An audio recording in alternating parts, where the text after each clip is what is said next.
finding rats to eat or something. Abyss rats. All right, friends, we are on the internet. All right, the internet. Now we're real. Now we're real. Now I can take this seriously. Okay. So, you find yourself. You just find yourself. No, you find yourself in a Nordic longhouse. The fire's still burning.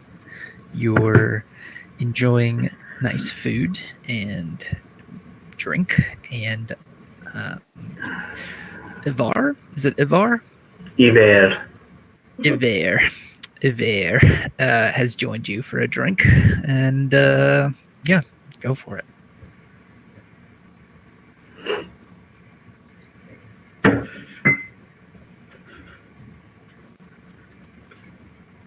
So, Iver, could you tell us more about how your sister stole your axe? I'm not sure there's much to tell. She disappeared one morning, and the axe was gone along with several of our warriors. How many warriors? I believe she left with maybe 3 or 4. I do not know how many remain to her now. How long ago was this? She has been gone for some weeks now, I believe.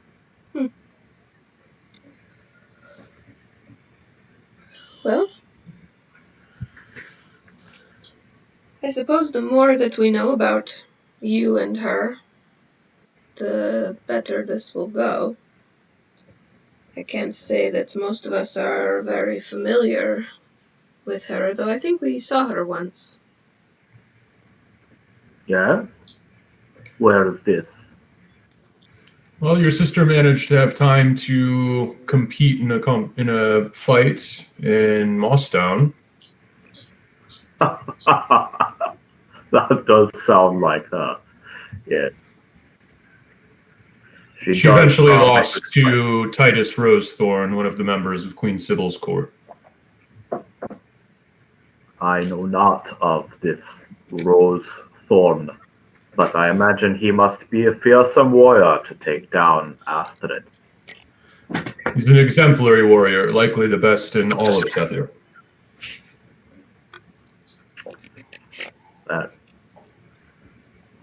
Too bad he did not finish the job. Would appear so now. Yes, at the time I was relieved that they were healing her.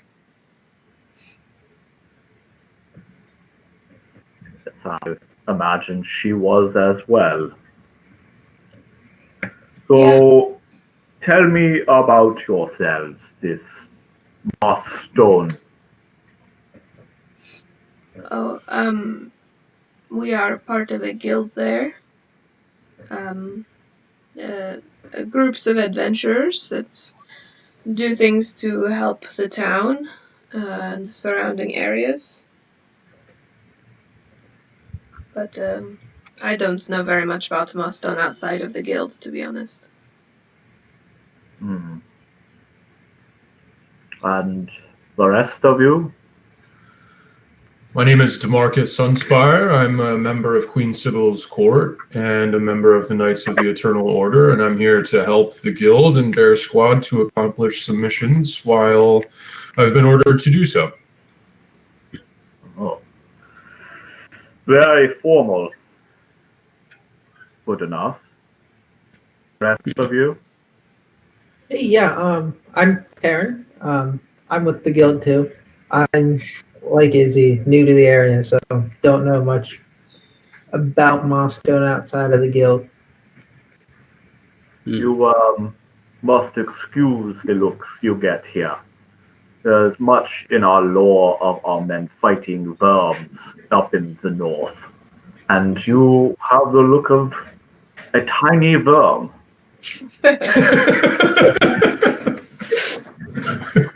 Do not take it personally. No one will harm you here. Oh, okay. I hadn't really noticed, but I probably will now. And you with the antlers on your head. What is wrong with you? And I just kind of touch my antlers. Nothing too much wrong. I think everything is in place. Are they crooked? They're not No. real. They're like a hat. Ah, this makes not that much more sense. But thank you. Yeah, I'm Vosner, and I'm a part of the guild. I come from the mountains. Yeah, I think city folk are quite strange. They have a lot of obsessions with things, but it's excusable.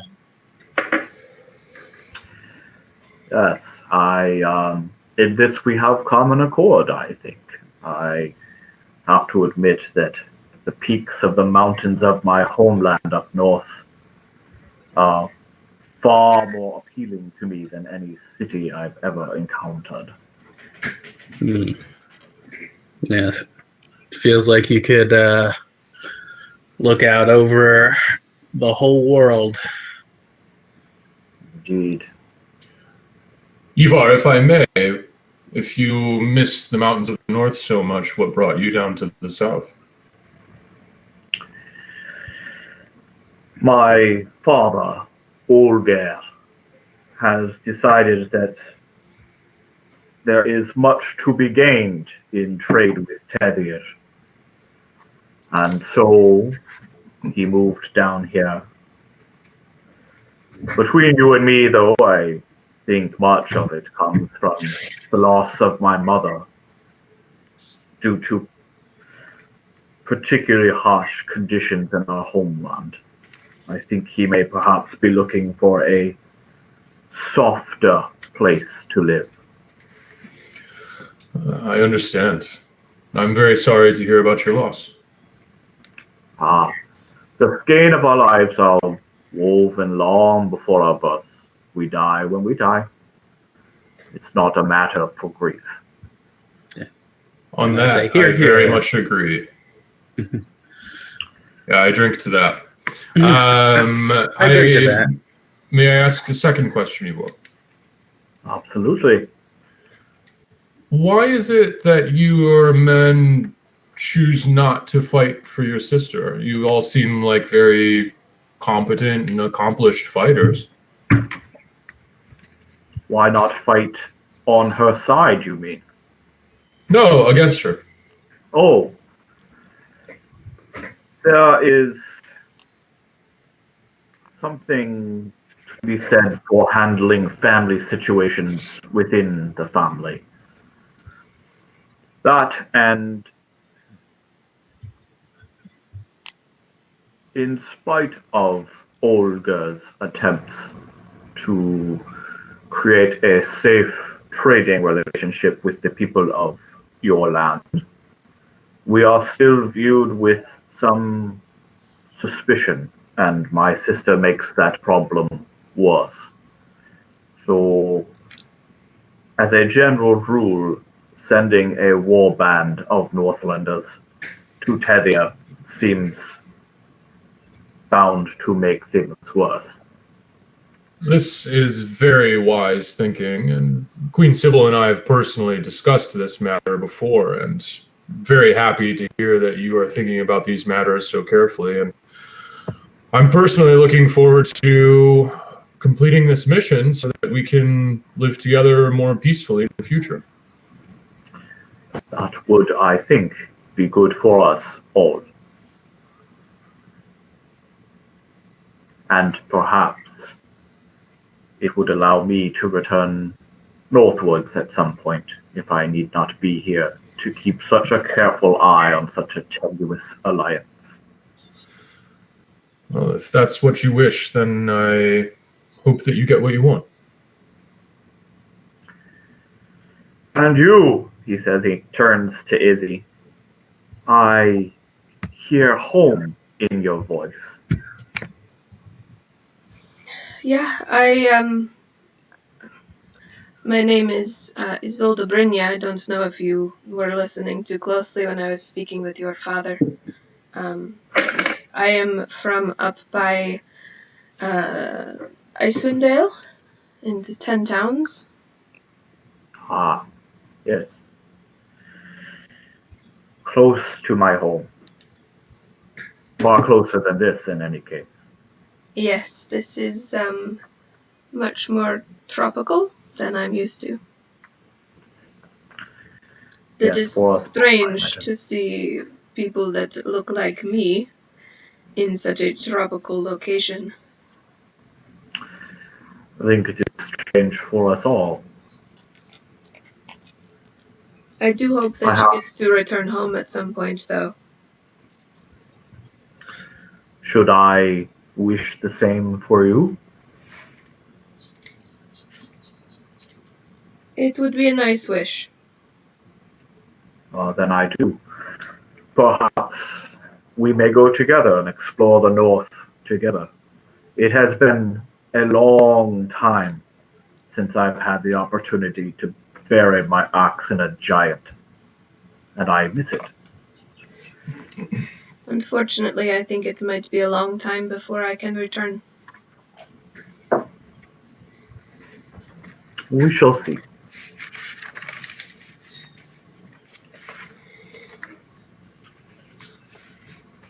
Ivar, what kind of giants have you killed in the north? Back from where I am from, an island called Tuam, we fought often with fire giants. Really? DeMarcus is truly fascinated by this. Something about the talk of killing giants is captured his fantasy. The island upon which we settled was an island of ice and fire. And from the fire emerged fire giants, and from the ice giants, and in between their battles with each other, they hunted us. So we learned to hunt them back. It sounds incredible. What is it? I've never heard of that island or any of this. It's amazing to me. I myself have fought the frost giants on an expedition into the Iron Wastes in the Abyss, so I'm quite familiar with what those battles are like. And to say that you were living in such a place is honestly remarkable. You have slain giants. I have, yes. In the Knights of the Eternal Order, we have been trying to gain some footholds in the Abyss to fight evil there, and one of the lairs where we've established a base is in the Iron Wastes, which is dominated by frost giants.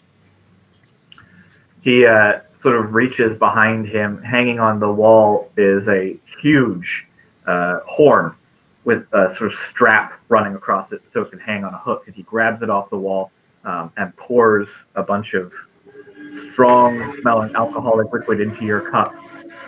And wow, somebody's got crotch rockets going by their house.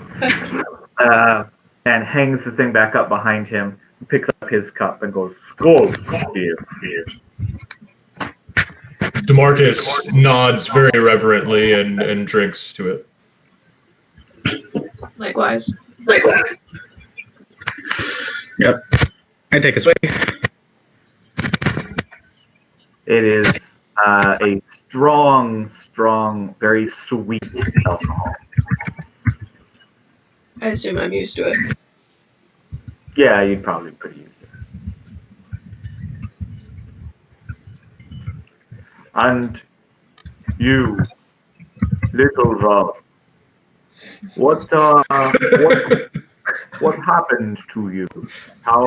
Were you cursed, or how did you become a little Rob?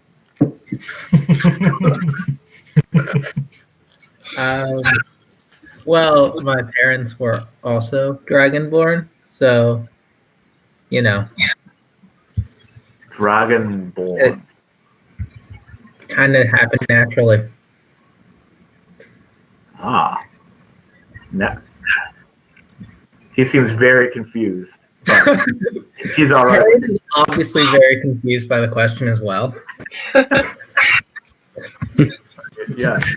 Well, I have seen the worms of the north, and I am happy to fight alongside one of the. They scold me, holds his glass up to you. Scold. DeMarcus interjects and says, Dragonborns are much like you and I, just somewhat different, but I think you'll be happy and proud to fight next to Terran. He's quite a spellcaster, very powerful. Oh, that is good to hear. Wait, what was that? DeMarcus just vouched for your spellcasting combat abilities. Okay, cool.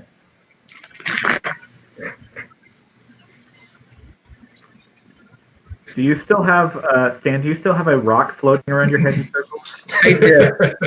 The rock is always there. Okay. Pago climbs out of my jacket and just sits on my shoulder.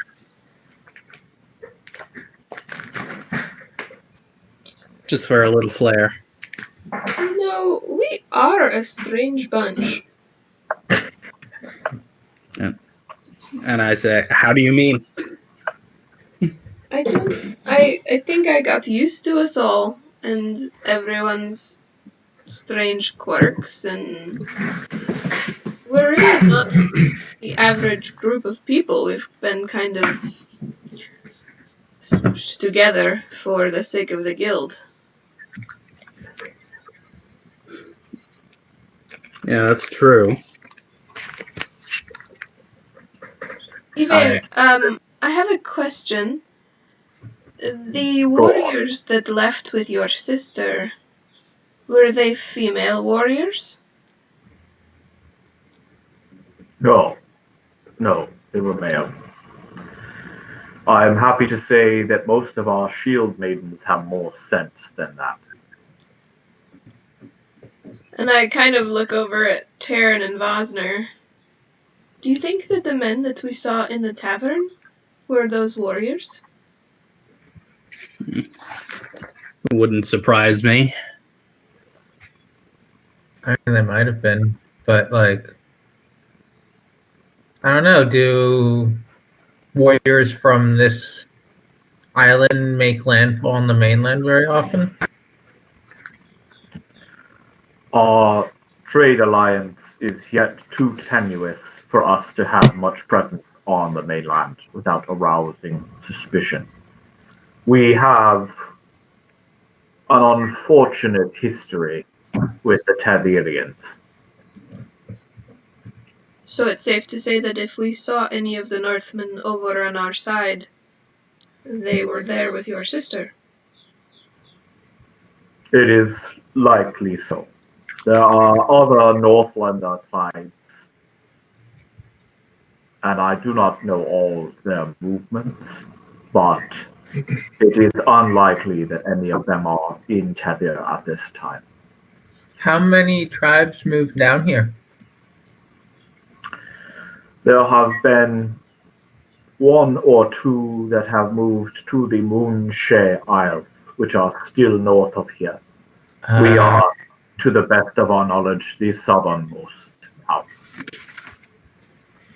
DeMarcus chimes in and says, yes, from what we know and what we've discussed, you are the furthest south of all the tribes. And unfortunately, some, but by no means all, of the Northmen have caused some trouble in the mainland and scared everyone and made many people's natural fear of outsiders react too harshly against the Northmen, which is one of the reasons why I think that this alliance between us is so important, and the success of this mission is so important. It could set an example for everyone on Tethir that the Northmen are not something to be feared and could be good friends. That is our hope.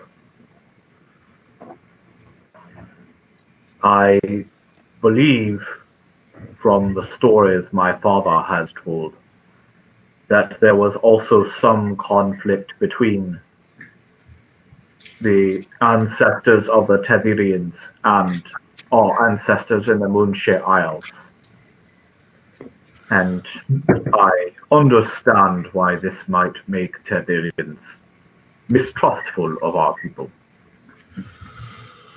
Those stories are likely true. Our people have been both in their own ways more warlike than not in the past, but hopefully the future has less bloodshed. That is a hope worth drinking to, I imagine. And he holds up his glass again and drinks. DeMarcus follows. Yeah, Taryn does too. Drinks for everyone. Yep. How late is it at this point? Pretty late. I'd say like 1 a.m., maybe 2. I am going to go and find our sleeping quarters, if you don't mind. It was lovely to meet you, Iver, and I suppose we will get back on the ship in the morning. Indeed. I look forward to traveling with you all and learning more about you. Agreed. And I will exit. I will also retire, but thank you very much for your hospitality, Eva. It's a pleasure speaking with you and staying with your people. Thank you.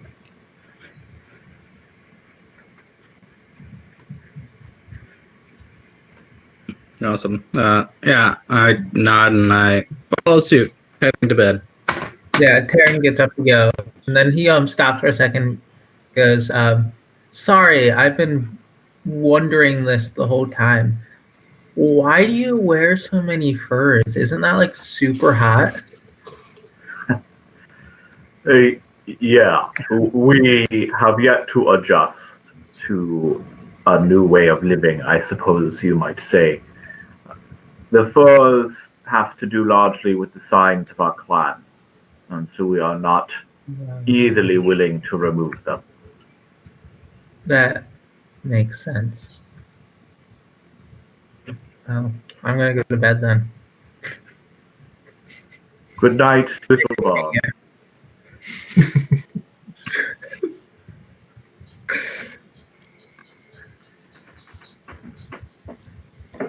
Okay, so where are we at now? Is everybody going to bed? Yep. Yep. Okay, so basically the assumption is that you guys get up in the morning and just head straight to the docks. So here's some docks for you. And bars with your group now. And when you get to the docks, you realize that the guy who had kind of come out with you in a dinghy has since left with his dinghy, and he's back out at the boat, which is still within visual distance, but kind of at a safe distance, like unsure maybe of what happened to you guys. They're a little bit being cautious. Did we not see Dargil in the sleeping quarters in the morning? When you woke up, Dargil was not there. And there was a note saying, basically, in his gruff voice, you read it. It was like, I got to tend to some stuff. And then that was it. Makes sense. That little one with the hood is lost on the island now. I don't think he is ever No, lost. I wouldn't worry about him. Just doing his own thing. There is evil on the western side of this island. I hope he stays clear. He's pretty smart. What Very kind of well. evil? We do not know, nor do we dare explore further, but though it is called He seems a little embarrassed at his lack of memory, and then goes, Kalansham, I believe. I know what you mean. Yes, yeah. They set up a mining operation on the western side of the island. Wait, who did? All this Kalamshan, I believe. Alam. They created a mining operation. We allowed it to happen as we thought it might bring more trade, but it ended in disaster with all people being driven insane. And now we dare not go to that side of the island. Yeah. Are the people of Kalamshan still there? No, they have all died or been driven mad. Do you suspect that they unleashed something when they were mining? We do not know. It is an evil of which most of us are not even willing to speak. This is very concerning, and I will try to look into it. For So- weeks. Go ahead. Sorry. No, I was just saying the guards will come up to you and they're like, "Your companion fled in the night. I think he was too afraid to sleep in his boat."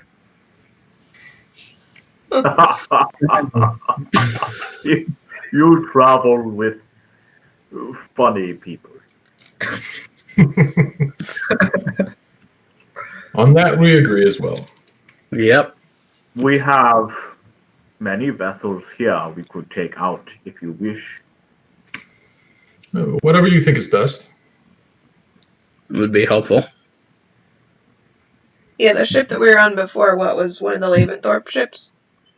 Yeah. Yeah, so basically you were on a Laventhorpe ship, and then you took a very small dinghy basically from that to these docks, and you guys, it was basically like a crewman who ran the ship, and then you guys never sent word to him that you arrived or that you were staying the night, and so he got scared and left.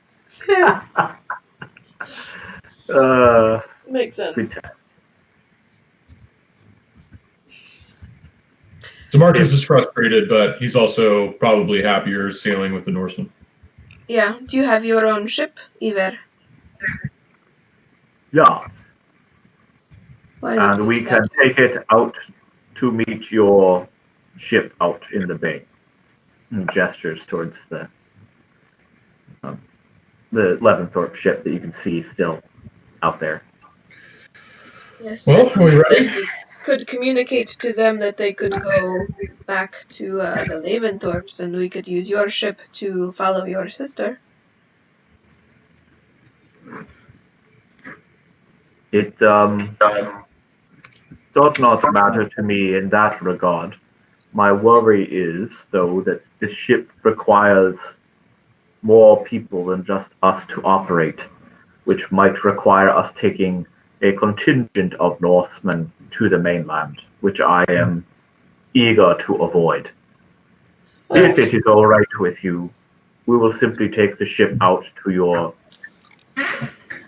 whatever that box is floating out there on the water. Of course. It's a ship.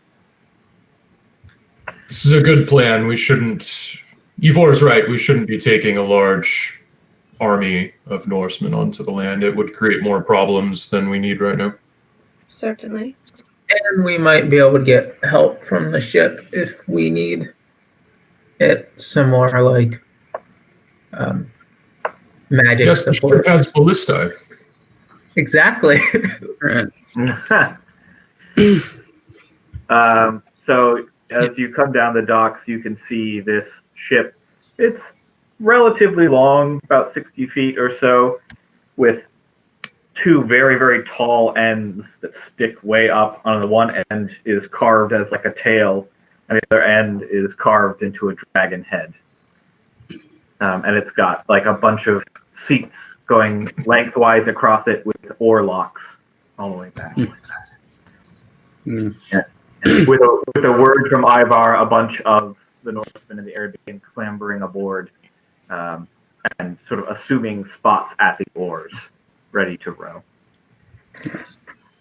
Would I, as a druid, recognize this sort of sea monster? It just looks like a dragon. I mean, you'd probably all relatively recognize this like a stylized dragon. Kind of looks like Terran. Nice. Yeah. Okay, so you guys get aboard this Norse longboat and start heading out towards the Leventhorpe vessel. And as you get closer, you can see it's starting to like unfurl its sails and like pull up its anchor and like maneuver itself slightly. And the closer you get, you can see like Philomena like looking off the deck of the ship, like kind of aggressively facing you guys, going like, hold on. Get up and wave. Yeah. She's like, where the fuck have you guys been? We were making connections. That is what we were supposed to do. Yeah, you were supposed to do that. Why did it take 24 hours? Norse hospitality. They had really good food. You didn't think to send a note or a messenger or anything? It hadn't occurred to us, no. We are not used Yeah, to well- sailing. I'm sorry. Yeah, well, we were about to leave, so I guess it's a good thing that it only took 24 hours to be Norse hospitalitied. Yeah. You were just going to leave. Yeah. And I say we were hospitality thoroughly. That was the deal, is that we got you here and that we brought you back if you survived. The deal has changed because now we need to go fight some Norsemen on the inland. So let's go. Oh, my new friends. Your sailing companions are jumpy. Wait, you lost a dwarf and now you got this Norseman? He can't come to the mainland. No, we've traded up. We need to go kill his sister. Now let's leave. We traded up. Rude. If we want the negotiations to go smoothly between the two parties, we have to run this errand first. Yeah, well, I wasn't told anything about bringing a Norseman along this ship, so... Surprises for everyone. This No woman, one knew how this was going to go, and we still don't know how it's going to end. this Mission woman- is now- The mission is now to help the Norsemen with the mission on land, and we need to leave. Wait, It's where on like- land? Contingent. Ivar, where is your sister? The last reports we have heard of her, she was seen in Port Tier, I believe. Well, then we're Tier, sailing to Port Tier. I say this right? Yes. So now we're going to Port Tier. Correct. If you don't mind, Philomena. Okay, so she storms off and goes to talk to the captain, who seems very frustrated because he obviously doesn't want to be out in the water any longer than he has to be. But they kind of agree and shake their heads and start getting to it. The crew are ordered around and being sent to kind of like get the ship ready and send it on its way. Excellent. It is a good day to be on the water, even in this giant box that you call a boat. Have you seen the ballista? The what? Yeah. I hurriedly go over to the ballista and Betty White it.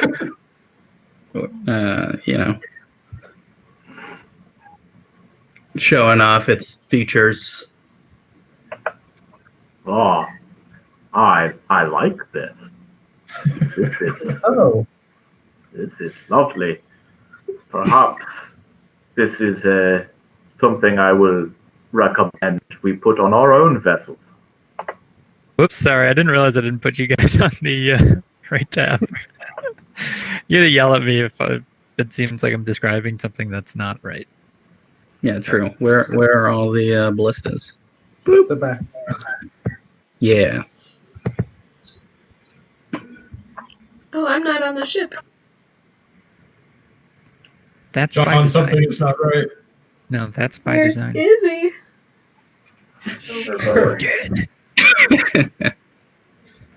So, if I might ask, the angry woman, she is your employer?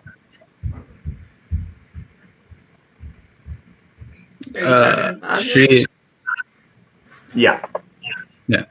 Oh, I think she was hired by our employer to assist us in case battle should arise. So, And She then is- you hear her like speak up. She's like, "I'm here to protect the ship."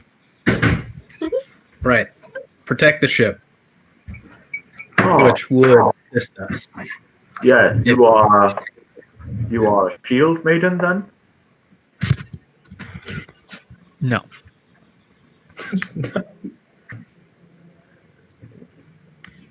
Ivar And seems very confused and just kind of wanders away. Okay. Yeah, And she goes back to just kind of scanning the horizon. She's very antsy about being in these waters.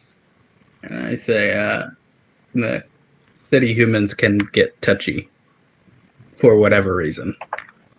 She's Right. definitely an elf, by the way. City inhabitants. I see that. I mean, we did get attacked by pirate ninjas, so I kind of get it. That's true. Have you ever encountered them before? Us? You mean? Yes. Yeah, we have experienced some, as you call them, pirates. We prefer less glorifying terms for them. But we have encountered some pirates in particular who seem less interested in our goods and more interested in simply destroying and slaying our people as sacrifices.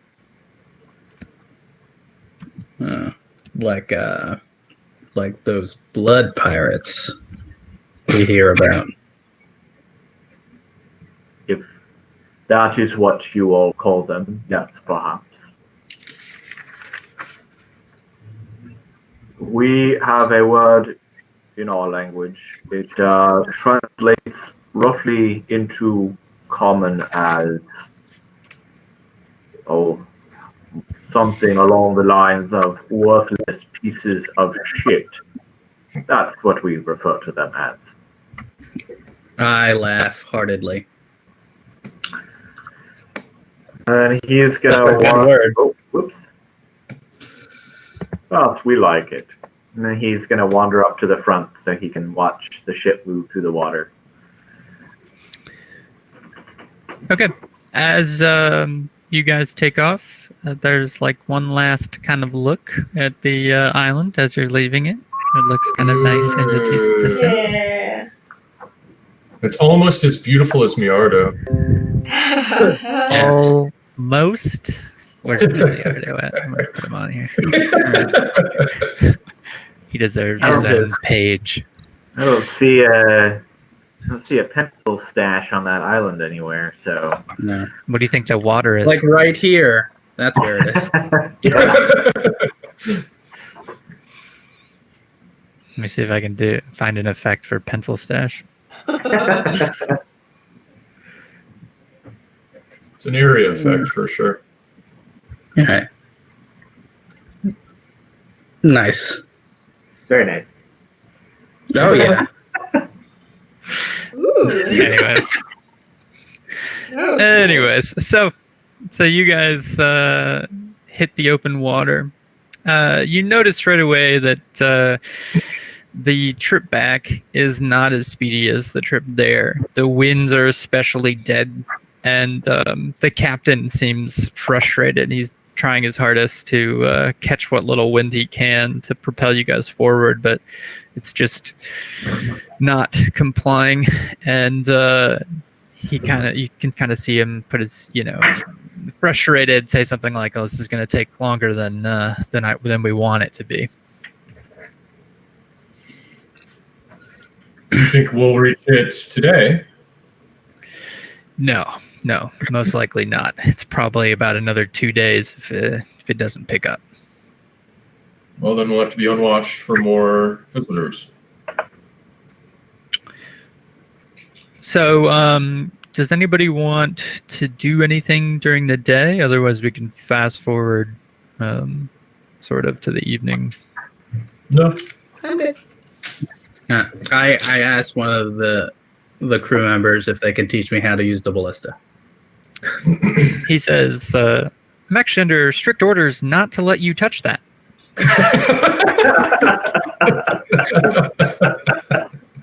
But what if we encounter more pirate ninjas, and this seems to be the best viable option? At least we should have a run through of how to use it. Actually, nobody on this ship is equipped to handle those. They're mostly for show. Philomena is basically the only defensive thing we have going for us. Oh. And I drew a craft a flower, and I asked her if she can show me how to use the ballistas. Philomena, she doesn't even look at you. She's so frustrated. She's still scanning the horizon. Right. And I go, huh? Ballistas? Just in case, for safety. Roll a persuasion check with disadvantage. Great. Oh. What is my persuasion? No, I don't have my character sheet up. That's weird. Wow. I thought I did. Now here it is. 9.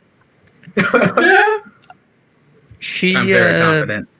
turns to you and says, "No, I will not teach you how to use that thing. You'll only hurt yourself."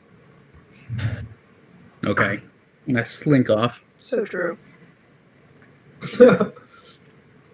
And so the rest of the evening, the rest of the day, the air is very still, and it's kind of like, I don't know, it'd be kind of peaceful, but like the stillness is a little bit unsettling. And at one point in the distance, you guys see something on the horizon. Who would be looking on the ship's bow? Let's go back to the ship. Okay. Izzy, in the distance, you and Iver see something very small on the horizon, like a little blip. Do you do anything? What does it look like? Does it look like it could just be like the sun off the water? No, it looks like maybe a piece of wood or maybe a small ship or something. Do you think that is maybe like a little dinghy, like someone is lost out here? It may be, but these waters are not a place to take chances. And he turns and yells to the captain, "There is something up here." And Philomena rushes forward and she gives it a look. Woo! Yeah, Taryn. You get there. She turns back to the captain and says, "It looks small." And the captain kind of like nods, and they keep heading towards it. I keep my eyes focused on it. Okay. Roll a perception check.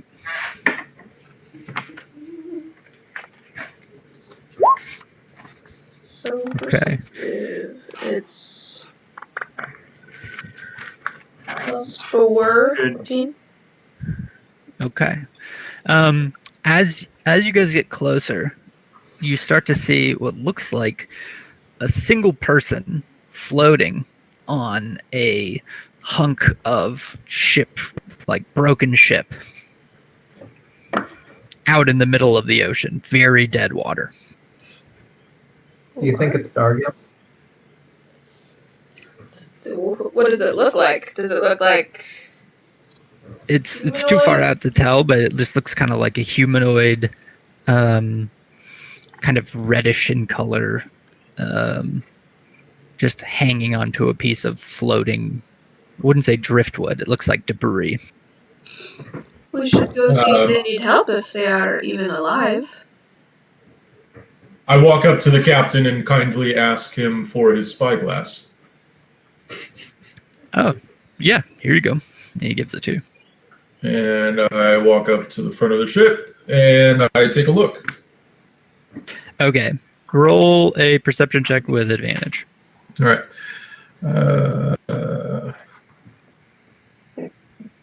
13.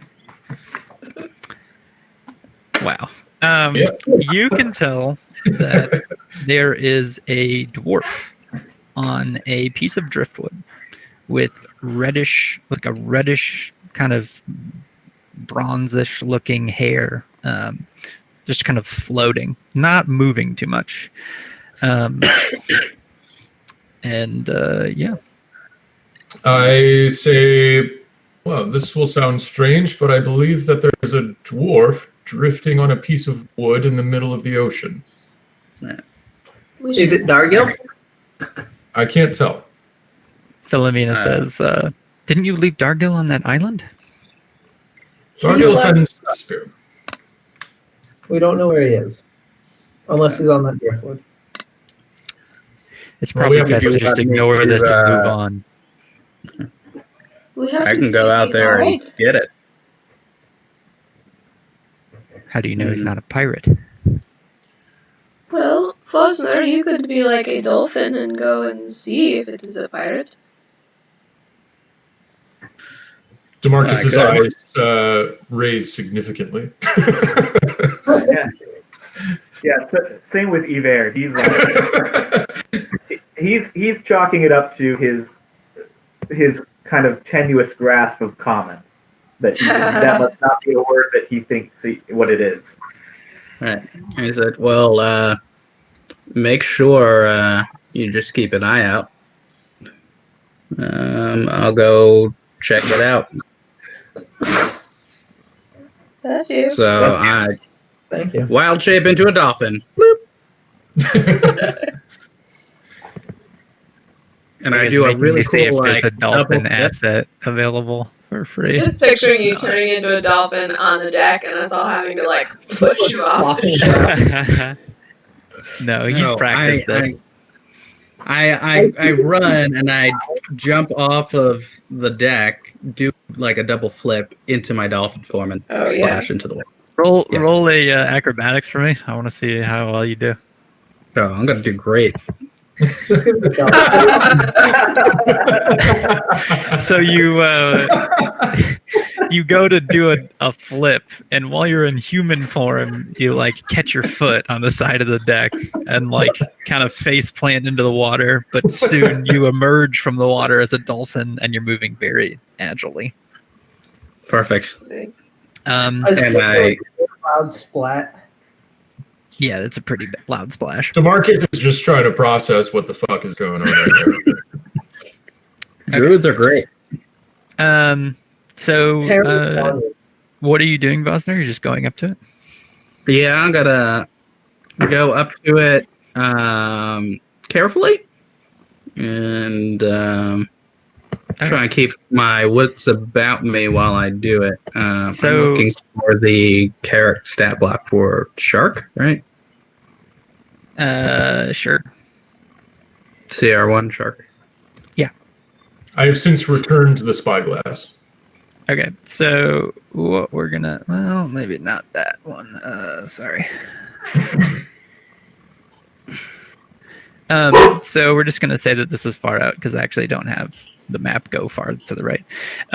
But as you approach, you get within 10 feet, and this Ew. like person who you thought was kind of asleep looks up kind of frantically. He's covered in like sunburns and like wounds and does not look good. Looks like he's been out to sea for a while. And he says, "Hey, you fucking fish, get away." Right. And And he starts swatting at you, like splashing you with water.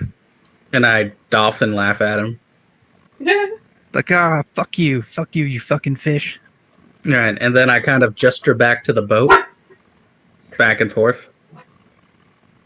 And he looks at you, and he looks and sees the giant boat for the first time, which is actually about where you guys are at, so fairly close, having kind of caught up finally. And he goes, "Ah, saviors, unless you're pirates, and then fuck you." Right. And I swim around back, and I just kind of nudge him along back towards the boat. Says, "Hey, don't touch me there." Right. And I, Or like the wooden plank? yeah, the like whatever would be the most efficient way to push a floating dwarf towards the boat. So Yeah, you're definitely like touching his butt. It's uncomfortable for him. right. But it gets him closer to the ship. And Gonna be- Philomena's like, "Are we honestly going to pick up this guy? We don't know where he's from." We have to now. Demarcus is looking around for rope or anything to lower down There's to a him. bunch of rope everywhere. So you just grab some, throw it down to him. Yep. And he's... Is there not a rope ladder on a ship? I don't know. Tim, is there a rope ladder on Yeah. your ship? Yep. Okay. There's an easy rope ladder, but he seems pretty weak, so you guys have to kind of help him. But after a little bit of work, you guys get him aboard the ship. And he's sitting there drenched and covered in sunburns and looking near to death, but he looks very happy that you brought him aboard the ship. Say, thanks for that. Of course, Taryn, this man probably needs some water. Do you think you can find some? Taryn goes and finds water. He's obviously a little disappointed right now. Aw. Buddy. I say, glad I could help. Yeah, was that you, the fucking fish? I prefer dolphin, but yes. Good thing I didn't have my net. I would have eaten you. Then he laughs. Glad to see you're in high spirits, sir. What happened? Was it pirates? Nah, stupid fish folk, you know. Ah, I see. What were you doing out here in the first place? It's not entirely common to see dwarfs at sea. No, and frankly, I wasn't actually out here. I think I drifted out here. I don't know where out here is. I've been out in the water for about a week. Wow. Taryn God, returns sir. water. He just starts chugging it. I will take some dried jerky out of my pack and give him some as well. He turns you down. He's like, "Nah, I've been catching fish for days. I'm all right." This is very resourceful of you. Oh, you know, if you're good at one thing. Sir, You just got where out there. did you begin from, if not out at sea? Oh, off the coast, you know. Fishing where I could. And how did you get into the water? Well, we were in a boat. And then Ah, the boat sank. Well, not all of the boat sank. You could see the little bit of it, and he points back to it's like the little piece of drifted and floating wood that's now like going past the ship. Because that little guy kept me going for a while. Oh, you lost your little boat. And then he kind of like stands up and salutes the piece of wood and then sits back down. so the fish people sank your fishing boat close to land. Yeah. I imagine it's probably a little insulting for them. What's that? Fishing. Oh, they're fish folk because they look like fish, but they eat fish too. That's cold. Well, we're on our way to the coast now. I suppose we can just drop you off when we get there, if that's okay with you. That sounds nice. What are you guys doing out here? This is basically only pirate pirate grounds. Pirate and fish folk. Those are basically all that come out here. We're here on business from the Guild of Mossstone. Oh, all the way from Mossstone, huh? It's pretty far away from here. It's correct, and many of us are from even further. Most of us, in fact. Yeah, I noticed the Norseys. What are they doing on this ship? I thought you guys were at odds. 2 of you, huh? We're friends now. Yeah. Sounds like a strong friendship. And he goes back to chugging water. Yeah, I go. Is there Could I somewhere we see can drop how- you off? Oh, any place on the mainland would be fine. Mossstone would be as good a place as any. We are Well, going to well, Port Tier. Port Tier. Yeah, I've got family there. This should be good. All right. Well, can we get you anything? You seem good. Now I'm just gonna go below deck and get some shut-eye, if you don't mind. Sounds good. All right. Remember that he goes below deck. Sweet. I DeMarcus. whispered- Yeah, Wait. go ahead. I whisper to Paco, and I ask him to go keep an eye on him. Yeah. It does anything Absolutely, funny. yeah. That's what I was Scan saying. Make for that. an animal handling check. With advantage, because we're such good friends. No, because you've never trained him to do anything like this. Yeah. Does DeMarcus just see you All right. talking to your squirrel? Yeah. We're Okay. good friends. He has no idea what's going on with that. And 19. he walks. Okay. Yeah. Paco goes down the steps after the dwarf. DeMarcus asks this crew guy if we could all pitch in to keep an eye on the dwarf down below. And the crew guy goes, "Yeah, I guess I can do that." Good. And Paco has first Philomena at this point is like super furious. She's like, "You don't know anything about that guy. He could literally light our ship on fire in the middle of the night." Someone aboard this craft has already done that, essentially. Snap. So good. I'll remember that next time you're about to die. But just him. He said it. DeMarcus looks at her and just says, just take care of the ship. I must admit that for once I somewhat agree with the angry woman. We should at the very least be cautious with this dwarf. I agree, and she's right, but we can't just leave people at sea. Iver, it might be good to put some effort into remembering people's names. I don't think it's particularly nice to call Terran the little worm or to call Philomena an angry woman. Oh, I don't mind. Terran, I speak of Terran, come little, on. a little verb in the greatest of respect. Worms are some of the most powerful creatures my people have ever encountered. To be a little worm is not meant in disrespect in the least. Angry woman, on the other hand, was a little bit meant in disrespect. Okay. So, do you guys have any plans for this? You guys taking like turns on watch? Paco's got first watch.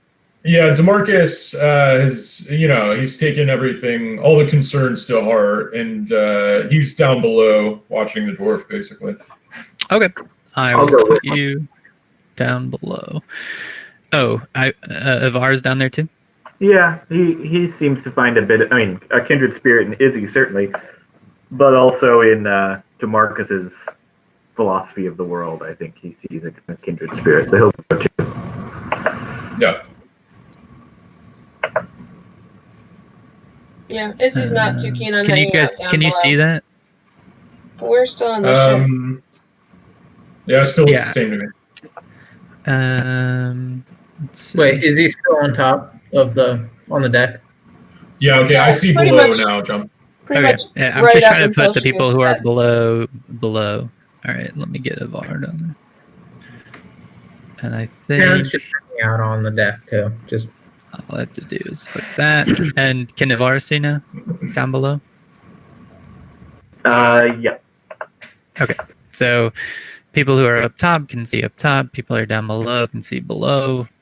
Pretty cool. So we've got Taryn, Vosner, and Izzy up top. Sure. Okay. Yeah. So the three of you roll perception checks. can you just type roll d20 in the thing? Correct. Okay. So I think it's / roll d20.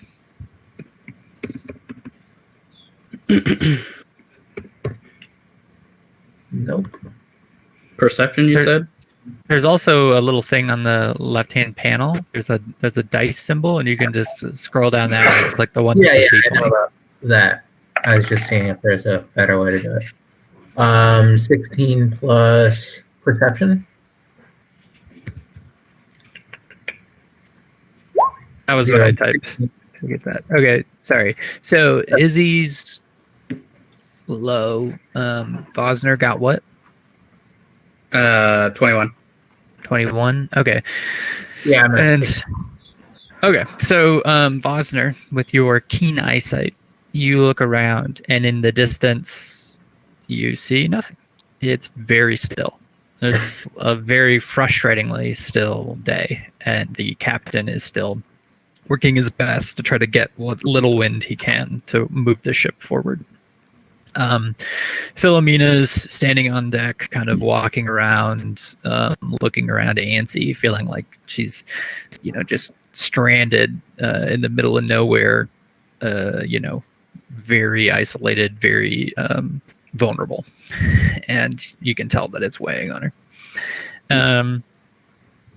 Do you guys want to have any conversations above deck, or should I skip to below deck?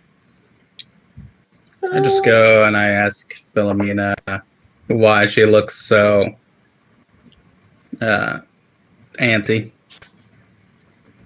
Well, these are pirate-infested waters, and we are not moving through them very quickly. Yeah. No, that's understandable. But I guess in the same token, they're not moving very quickly either. But we'll definitely keep a watch out. Hopefully we won't run into any more. And she interrupts you and says, actually, unfortunately for us, it doesn't necessarily work the same way. They've got powerful magicians running their boats that can move them through even the most still of weather. And the captain sighs and goes, "Aye, fuckers." I'm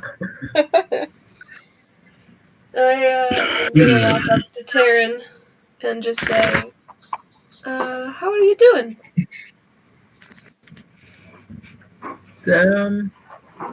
Wind wall, fine, I guess. I'm fine as long as I stay busy, I guess. Yeah, there's been a lot of change lately, huh? Yeah. Wish the wind would pick up. It's like we're just kind of stranded here, not doing anything, which isn't great. We could always play a game, Yeah. But I understand wanting to keep busy. There's Yeah. if And now Dargo gone. Yeah, if you ever need to talk, I'm happy to talk to you. I know a lot of us have seen a lot of very scary things and went through some pretty traumatic stuff, and no one is talking about it. So, if you do want to talk about it, or if you think it would help, I'm here for that.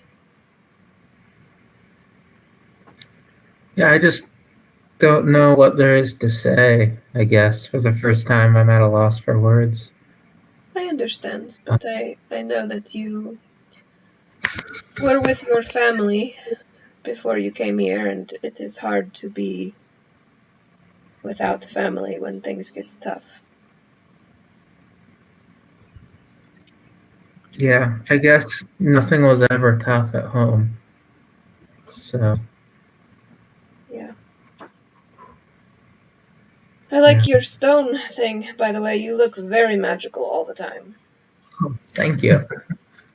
He kind of like bops with his hand. Yeah, it's quite the look. With the hat and the wand and everything. I like it. It seems to work. Suits you well. And I'll go back to looking out at the water. So under the deck,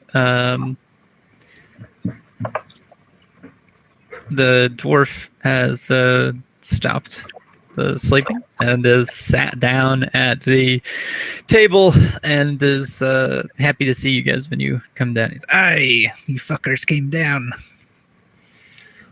Of course, thought we'd leave you company since apparently you've been alone on a piece of wood in the water for a week. Aye, it's rough. Plenty to do, though. Many fish to catch. How many friends did you lose when the ship sank?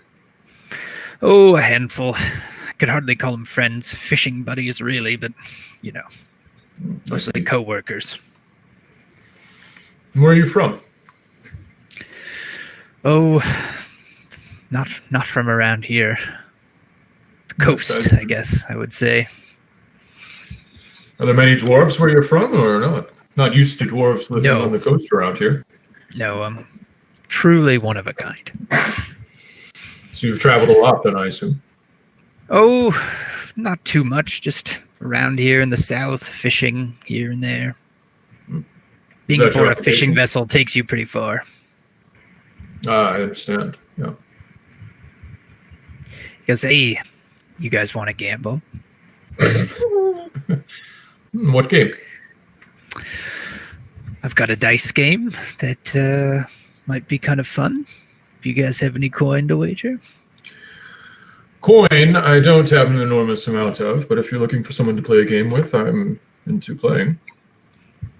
All right. Well, buy-in's 100 gold. Are you in? No, sir, I'm not. Nor am I. You Is that brave too small much? man. What? One gold? What do you guys normally gamble with? I don't gamble very much. In fact, I somewhat don't believe in it, but I do love games, so I think at the moment I'll entertain you. Wait, did somebody send a message? Oh, 21 for Vosner with our lives. Oh, gamble with your lives. Got it. Okay, I figured it out. So he's excited about the prospect of playing games, but you can tell he's pretty sad that you guys don't want to gamble with real money. And he goes, "What are the stakes? You know, if there's no gold on the line." Well, sir, I don't quite have the heart for gambling. My life is full of life and death stakes on a constant basis, and gambling just isn't very entertaining to me. I'm sorry. You some kind of monk? In a way, yes. I'm a paladin. Oy. All right. And then he turns to Devar and goes, "What about you? You a monk too?" I am no monk, but that does not mean that I appreciate or enjoy gambling either. And he just kind of like grumbles. He says, "Well, we're going to have to figure out something to do before that storm hits us. I mean, it's going to be a rough one tonight. We better be ready for it. I suppose napping is as good an activity as anything." And he starts getting up to head towards his bed. Storm?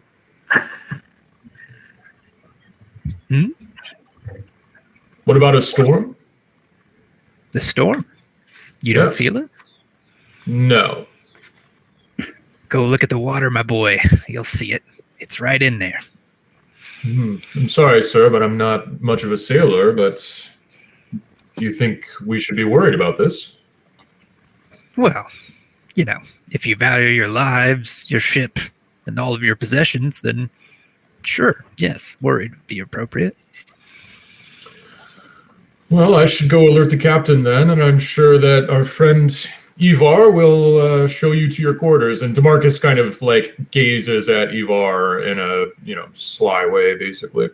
And Demarcus is going to go top deck and tell the captain that the dwarf says there's going to be a storm. And when the dwarf first wakes up, could Paco have come to the top, to the deck, and let me know in his own squirrely way? Paco is watching the dwarf intently from the corner of the door. He has not stopped. He's been peeing in the corner just so that he can keep eye contact with the dwarf. And the dwarf's a little bit charmed by it, that he's got kind of a fan, but but no, he hasn't come up to warn you about anything. Okay, you have to remember right. that squirrels are fairly low. It's a squirrel, right? Yeah, it's a squirrel. Yeah, I The wasn't sure if it's a squirrel or a chipmunk or something. They run. But anyways, squirrels are fairly low intelligence creatures, so you can only give them only so complicated commands. Anyways, when Demarcus leaves, he turns to Ivar and says, "So, you one of those Norse types that kills folks in cold blood?" I have found that their blood is generally quite warm, but I have been known to kill more than my fair share, probably, yes. And what is it to you, dwarf? Well, I'm particularly concerned about a type of Norseman who kills innocents. Is that your type? No. My clan has a fairly stringent view on justice. Our response to those who wrong us might seem violent to those outside, but we do not kill innocents. Do you know one such? One such what? Norseman?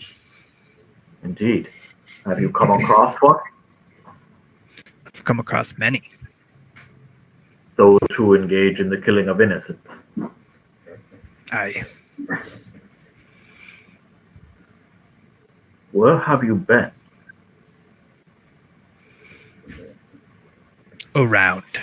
And he says, now maybe it's best you show me to my quarters.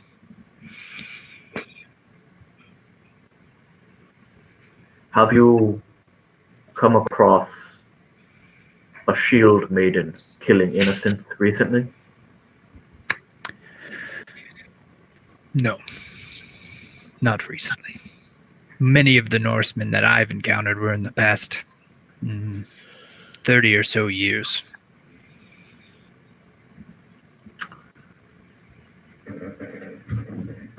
He stares down the little door for a while and then gestures over to a place where there's a hammock hanging. He goes, right. And then he just goes and gets in his hammock and says, rest up for the storm, and just kind of goes to sleep. Paco still watching him. My best buddy. So loyal. So diligent.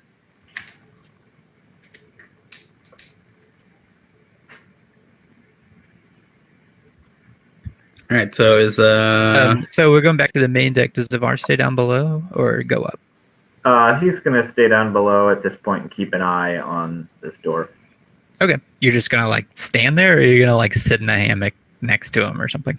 I'll find a spot to sit. Okay. And just say maybe softly play my toggle hug, a little instrument, to myself, kind of singing like a low tune. And the dwarf turns to you and says, Hey, do you know row, row, row your boat? Yeah, Ivar is going to completely ignore that. Not the type to take requests. All right, and then he goes back to sleep. Okay, back to above the board, top side. I don't know. Ship term X. Main deck. Main deck. Top The ship. main deck. Right. The poop deck. Top deck. That's what I'm Yeah. calling it. DeMarcus has walked up to the captain and said, I don't know how much stock to put in the dwarf, but he seems to be saying that there is a storm coming. Do you agree? Which dwarf? The one we picked up. You just keep calling him the dwarf? What's his name? I don't know. Dwarfy. You didn't ask him his name? Aren't you worried about the storm? Well, he looks around and he goes, it's pretty tame right now. Well, hopefully it stays that way. I just wanted to inform you that the dwarf who says that he has a lot of experience at sea seems to be very worried about a storm. I don't know anything about these matters. I just thought that I should let you know. Philomena sighs and rolls her eyes. DeMarcus, stares at her. He's very frustrated with her, and it's he's not hiding it. Yeah. Okay. And DeMarcus is gonna go back down because he doesn't want to leave Iver alone with the dwarf guy. Are you gonna tell anybody other than the captain about the stuff here? Or no? DeMarcus thinks that telling the captain should be sufficient. I mean, that works for me. That's how authority works for him. Okay. So you go back below deck, and the rest of the three of you are still standing up there. Yeah, does it look like the weather's changing at all? Not from what you can see. Since I live or have lived in the forest and would understand or have seen the coming of and change of weather, do I have some inkling? Make a nature check. Okay.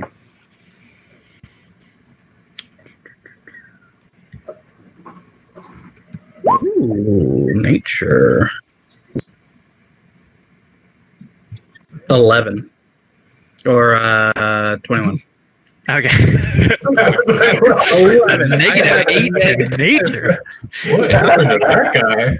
I'm a very bad druid. He would be literally dead because you wouldn't have. Yeah. You can't have int that low. Okay, so you actually kind of recall a story from Tetherman, who went into a long explanation of how he uses the spell control weather, and he was kind of talking about weather patterns and what to look out for, and there was something in his lesson about very still weather that comes right before very intense weather, and so you could associate that with this, though you haven't heard anything from the dwarf concerning the weather, so you might not really be inspired to think about that. Well, I'm just trying to figure out, since I'm so perceptive, yeah, you're perceptive. You don't see anything on the coast. Right. I mean, you don't see anything, on the horizon. Right. Okay. So I wouldn't think, from my experience, weather, there might be a shift in weather coming. I mean, not unless you were prompted, probably. Okay. So maybe if somebody prompts you, then you'll have that tidbit in your pocket. Yes, or maybe I shouldn't have done the roll quite yet. Anybody else want to do anything for this shift, or should I fast forward? Has DeMarcus come down? Yes, below deck? DeMarcus has come down. Sorry. Okay. Then I think Iver's going to trade places with him and go up above deck. Okay. Yep. All right. I will make it happen. Make it happen, Captain. There. Eber's been at sea enough that he probably will be interested in maybe trying to figure out what's going on with the weather. So should he make a nature check as well? Yeah, because DeMarcus definitely would have told Iver before he left that the captain seemed disinterested in the storm. Okay. Yeah. So nature check? Yeah. All right, let's see here. Still figuring my boy out. This guy and his boy. Oh. Yeah, not so you look at the water and think to yourself, that fucking dwarf is full of shit. And I'm gonna say Ivar turns to Bosner and shakes his head. This bedroom door's closed. This dwarf told me that some massive storm was coming. Oh. I do not see it. Which prompts me to do that wonderful nature check I had before. Oh, all right. Yeah, good job. And I'll just retcon that roll. Hey, no, we'll just reuse that roll. That's fine. Okay. I was like, oh, that sounds like something plausible. It's too still, which could mean the coming of a storm. Let me go talk to the captain. Okay. And I essentially relay that, in my experience, that utter stillness generally happens before a really powerful storm, and it would be wise to secure things and prepare for it, even though it's really still now, or still at the moment. But we don't want to be caught off guard. Yeah. So he turns to you and he goes, Sonny, I've been on the sea for all my life. And nothing like this. A storm happens without a few telltale warnings. And as soon as he says that, there's like a huge explosion of lightning and like thunder in the distance. And like you can visibly see the sky turning darker. Right. And I say, what about these warnings again? And he turns to Philomene and says, have the crew prepare the ship. A storm's coming. And let's take a 5-minute break. Woo. All right. To the storm. The storm lords. Exciting. Are we going to fight a storm dragon? Ooh.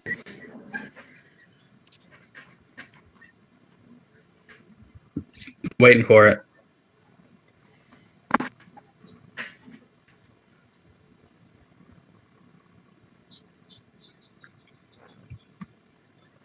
All right. 5-minute break. Let's do it.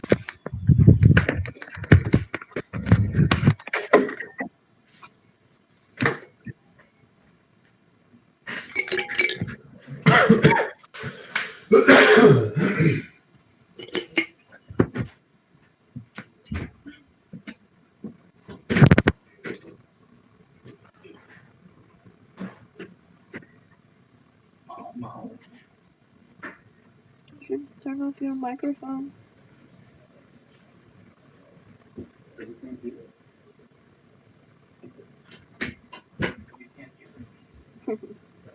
What are you doing?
Okay.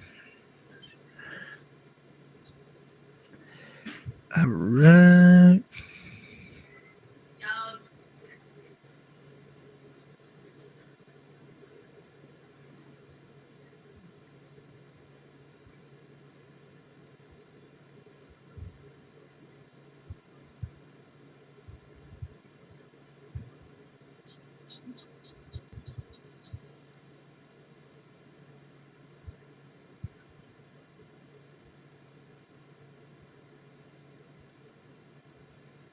Are you guys here?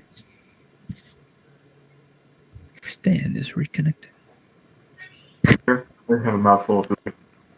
Yeah. So I like to hear. Yep.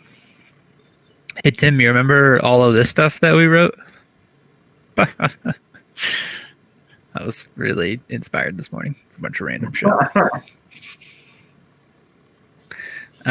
For the record, your Ivar is better than mine is by a lot.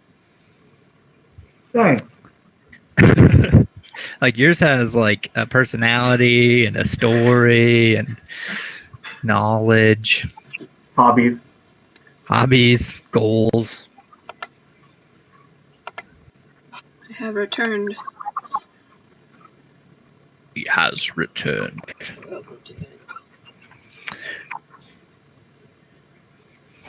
Okay.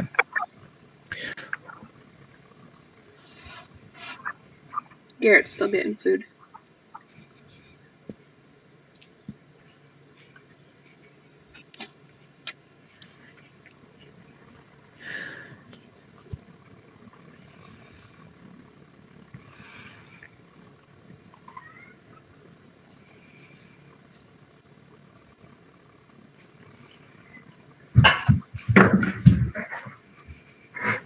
I think I just heard that asshole meowing. Just keep it to do that in. Are you sure that wasn't Jojen? Oh, well, perfect. All right.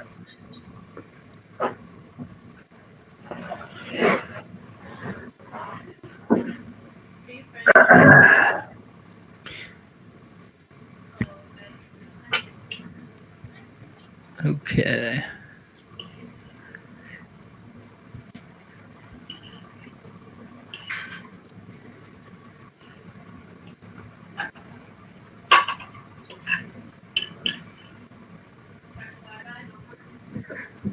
All right. You got everybody? Is Matt back? We're still missing Garrett. Okay, it's fine. No big deal. Nat's feeding the cats, and they're very cute right now. Cute. Hi, Natalie. Tim says hi. She says hi as well, if you didn't hear that. You guys should come over and visit. Oh my god, we totally should.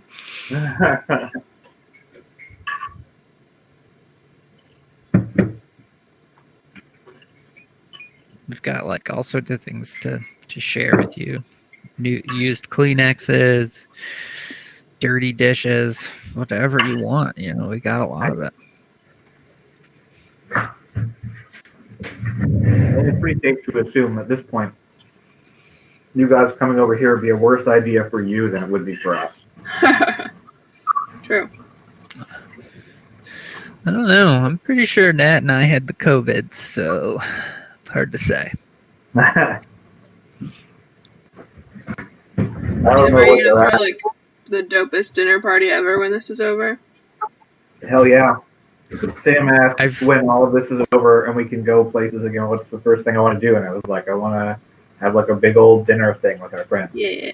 We were talking about wanting to do like a roaring 20s party.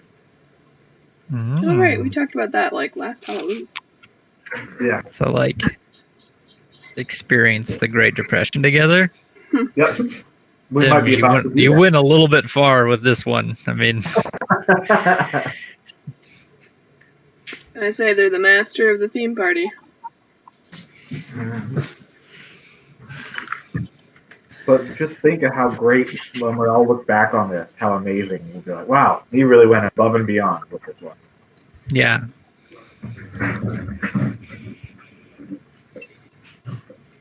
I don't know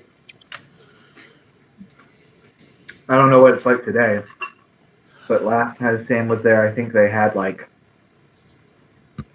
I forget, 4 or 5 people who were confirmed cases, and then like maybe a dozen or so that were waiting to hear. Mm. Because it takes like 3 days to get Yeah. results back. Meanwhile, you're passing around the disease to everyone. Yeah, which is why disease. they keep them in a room, which then takes up beds, you know, and the whole thing. Yeah, and then imagine not having it and then staying in a room for 3 days, and then because you're in the hospital, you get it. Yeah. And then you get sent home because your test is negative. Hashtag fuck. Yep. Thankfully, they have them in negative pressure rooms, which are basically. Although I have to, I kind of question the wisdom of this, but it's basically rooms that like suck all the air out as new air is put in to clean it. But I think that just like pushes the air out of doors. So, like a part of me has wondered, is it just spraying like coronavirus out of big vents somewhere? Or Yeah. I know someone who installs like the ventilation systems in hospitals, and it's like a very, very like high-end fancy air purification system. Like those, it's filtered like antibacterial, like it sterilizes the air basically. That makes sense. Normally they use the TB patients. They don't want that flying out in the air either. Right. I thought they would just pump it into the lower socio-econ neighborhoods. You know, well, that's where they take the filters after they change them, and then they just kind of like spread them around there. Yeah. Okay. Reuse, recycle. Yeah.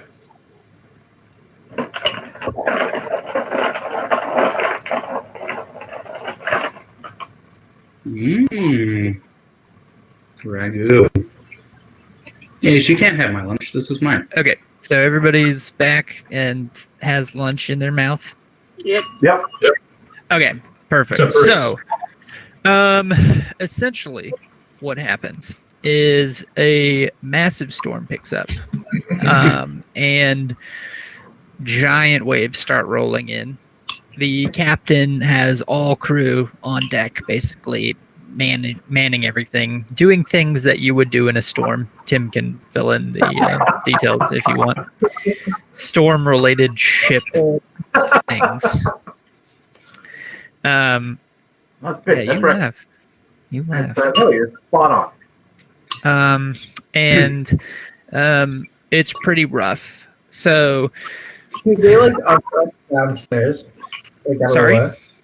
Do the sailors like usher us out of the way, like downstairs? Or do Yeah, they, they like push you, like basically tell you to go downstairs to stay safe. So unless you say otherwise, you'll be downstairs. Yeah, I don't fight it. Okay, so I'll just put all of us downstairs, and then if you want to be upstairs, you can change. All right, so let's do a little bit of keep at the do. Marcus is down here. Sailing. So, I mean, he'd be more than willing to help out if they need it.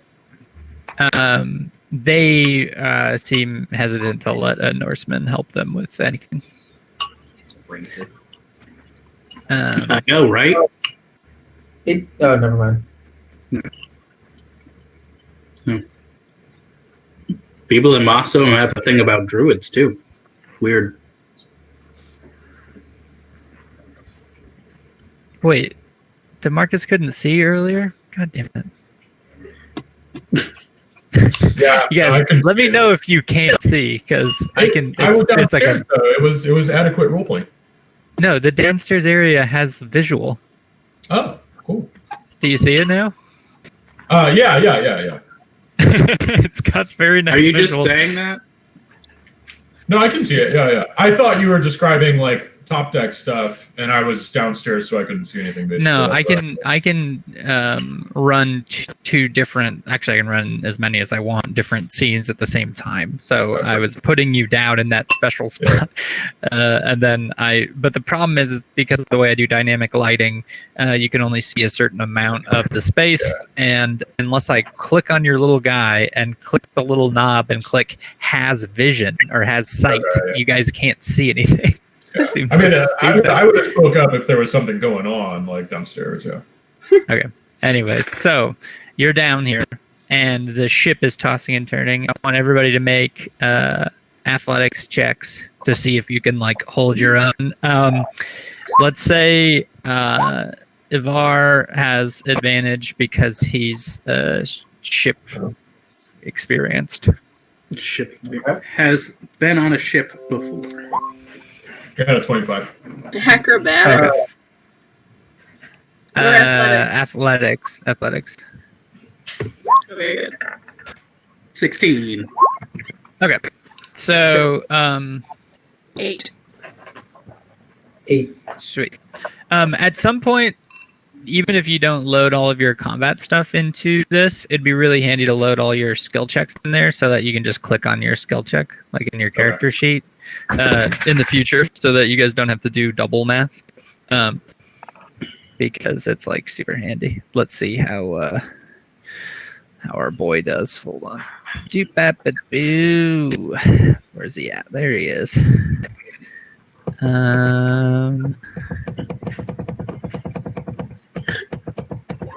How do you do?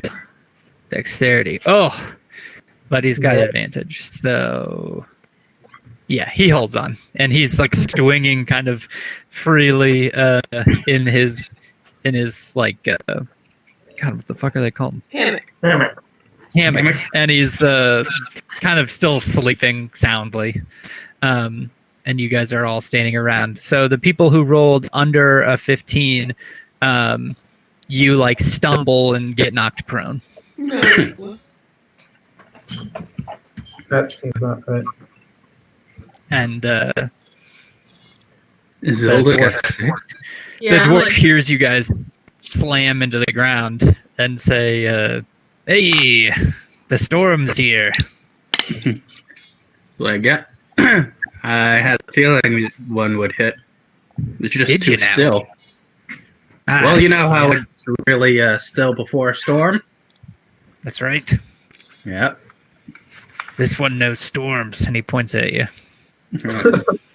How's Paco doing?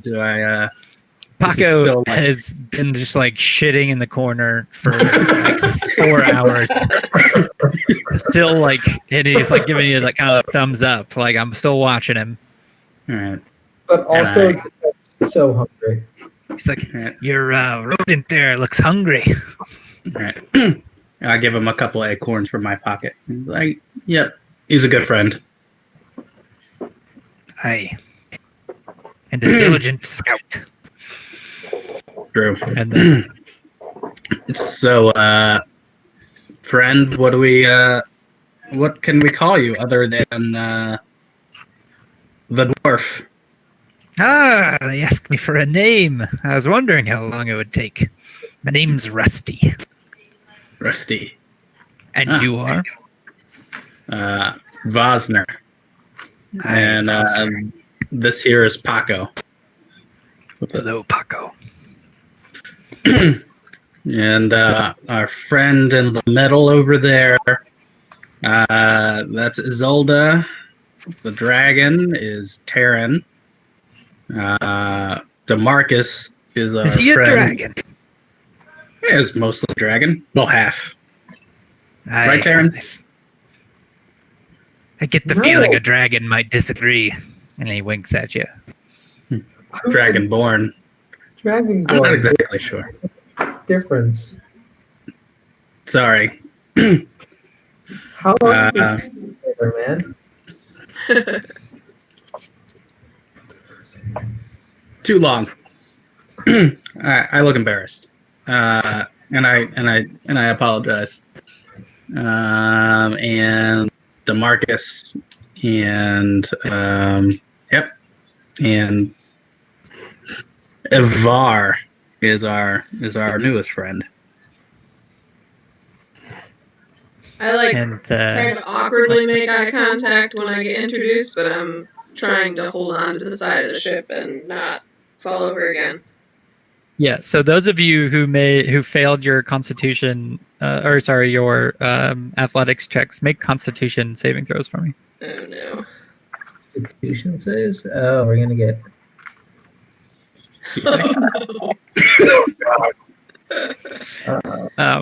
So right after right after Vosner introduces Isolde, Izzy throws up in her mouth a little bit.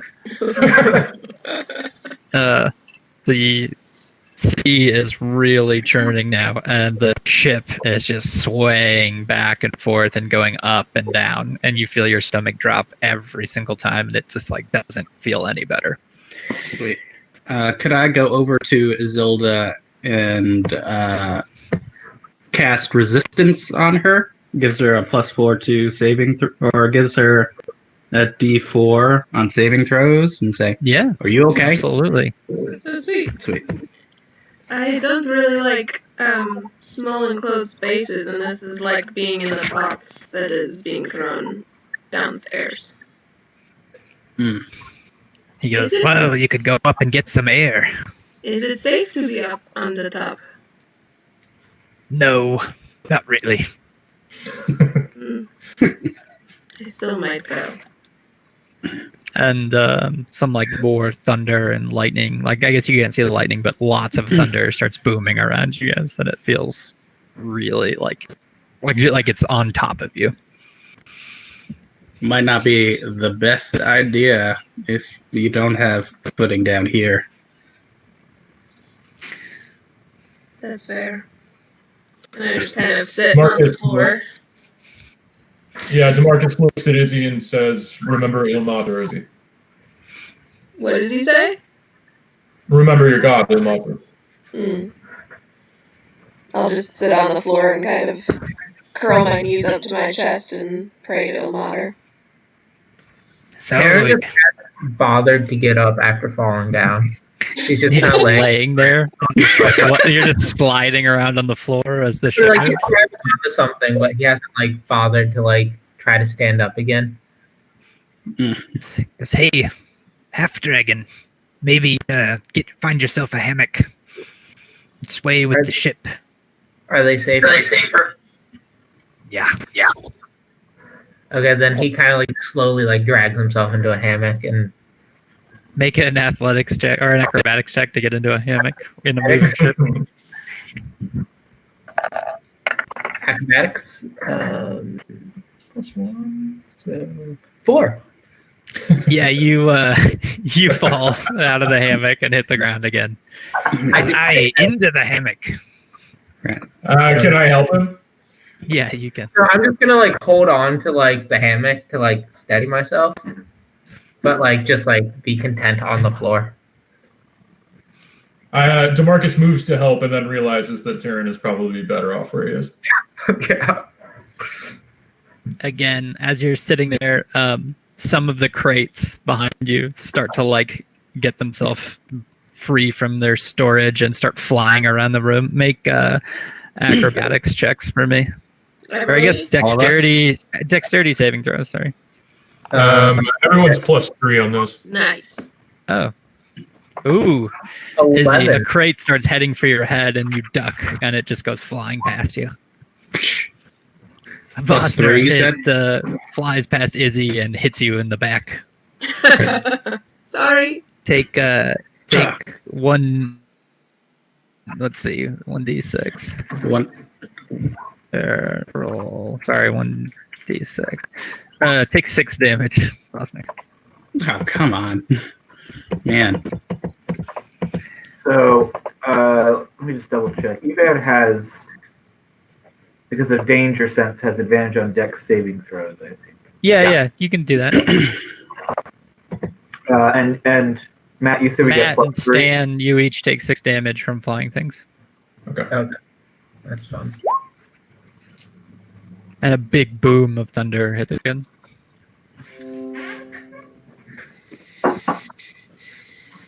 It's like 21 for the better of the two. Okay. Yeah, that's totally fine. You duck out of the way. Can we hear anything going on upstairs? Like, are there people shouting? You can hear people like shouting, but it's very muted by the storm. Yeah. And sorry, what did you say? I was wondering if the storm seemed natural or remembering about Tetherman's talk about controlling the weather, does it seem like? If you hadn't known Tetherman was controlling the weather at any point when he did it, you wouldn't know that it was unnatural. But no, so there's nothing about this that seems like magic or anything like that. Okay. Just when you guys are kind of like getting yourself up and dusting yourself off and kind of storing away the crates that had fallen loose, you hear another boom, but this time it sounds like something struck the ship. Oh. I will try to get to my feet and move up the stairs. Okay. Make a, let's say, dex saving throw to see if you can like scramble up the steps. No. You can use a D4. It's not gonna make any difference. So, Izzy, you're stuck prone. Eva is going to try the same thing. Okay. Is it still +3 from Demarcus? Yeah. Okay.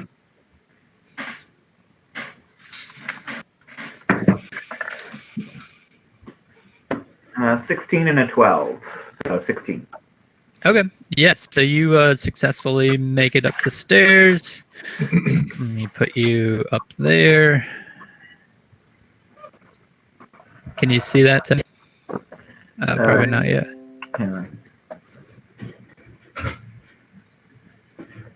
Where are you? FR. You see it now?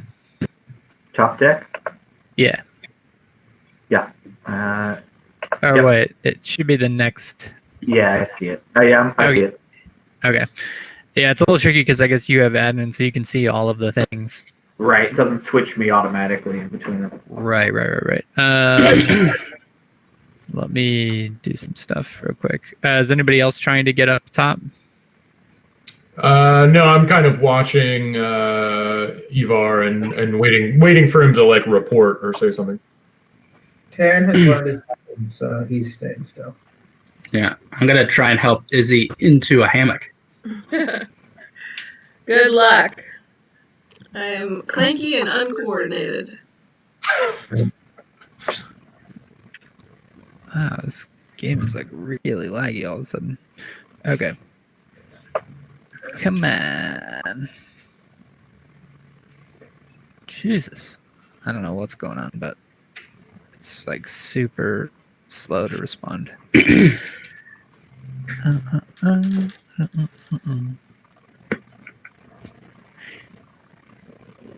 This is everybody's favorite part, me manually editing things. Yeah. Okay, so Ivar, you come up the steps and you see what you see. Anybody who else is going up? Sorry.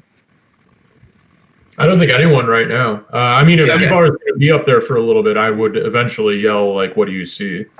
Okay, so before Ivar gets there, Rusty turns to you, DeMarcus, and says, "That didn't sound like a storm to me." And kind of like his eyes flare a little bit, and he's gonna like get out of his hammock and start heading upstairs. Marcus would definitely follow him up then. Okay, Has so the boat make settled at all, or is it still going crazy? no, it's still like crazy. All right. So DeMarcus, roll a dexterity saving throw to try to get up the stairs. Yeah, it's only going to be like an 8. Okay, yeah, no, you fall to your feet, prone. Okay. Seeing that's kind of what we're doing now, Taryn gives it a try. Okay, Darren, roll dexterity saving throw. With DeMarcus's, I'm at 23. Okay, Nice. yeah, you successfully scramble under the hammocks and get to the top side. I'll try the same. God damn it. I'll just stand where I am. Okay, Vosner falls. Your leg falls off with the wind. Okay. So here's what I'll do. We'll have Izzy. Are you going to try to go up or no? I'll try one more time. Yeah. Oh, I guess you just fell, didn't you? Did Yep, you try to go still up falling. right? Okay. Wow, incredible. So Ivar got up. Izzy fell.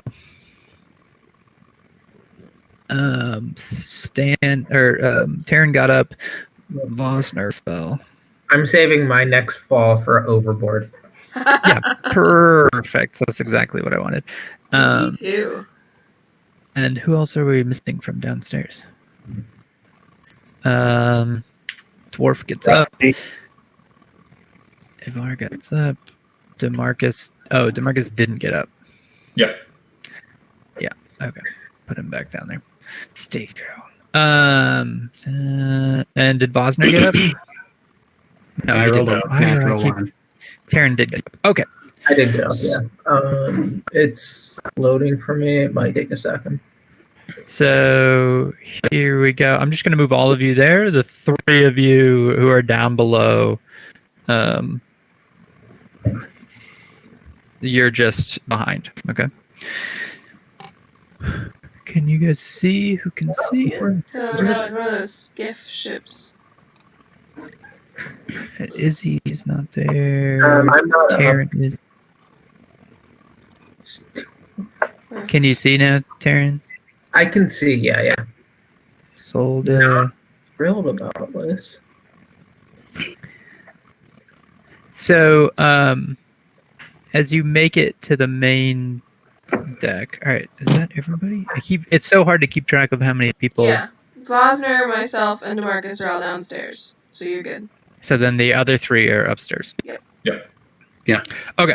So, Ivar, you see as soon as you come out of the ground that there's already flames going on the ship.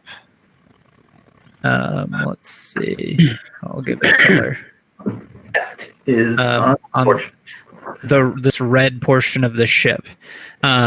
And you can see in the storm, there's these waves that keep coming up and down where they kind of like lose sight of the ship, and then you can see it again. There's a ship to your north hitting you, and you also see that there's a ship to the south that's also hitting you. And as you look over there, a fireball shoots from that ship and hits your ship again. Philomena up top is kind of like in a panic because she's trying to defend both sides of the ship. The crew members are trying to like hold the ship together and put out fires, but it is pretty dire. Everybody roll for initiative. Are the other ships like in the storm as well, or is it like centered Yes. on us? No. Everybody's in the storm. Initiative. I'm at 17. All right, hold on. Let me do a thing, and then you guys can add yourself to initiative. So, this guy. Oh my god. Are people below rolling initiative right now, John? Okay. Do. The people below are rolling initiative. Yes. Okay.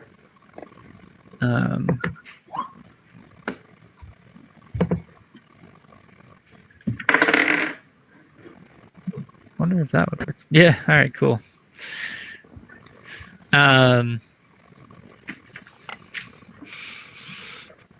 Philomena.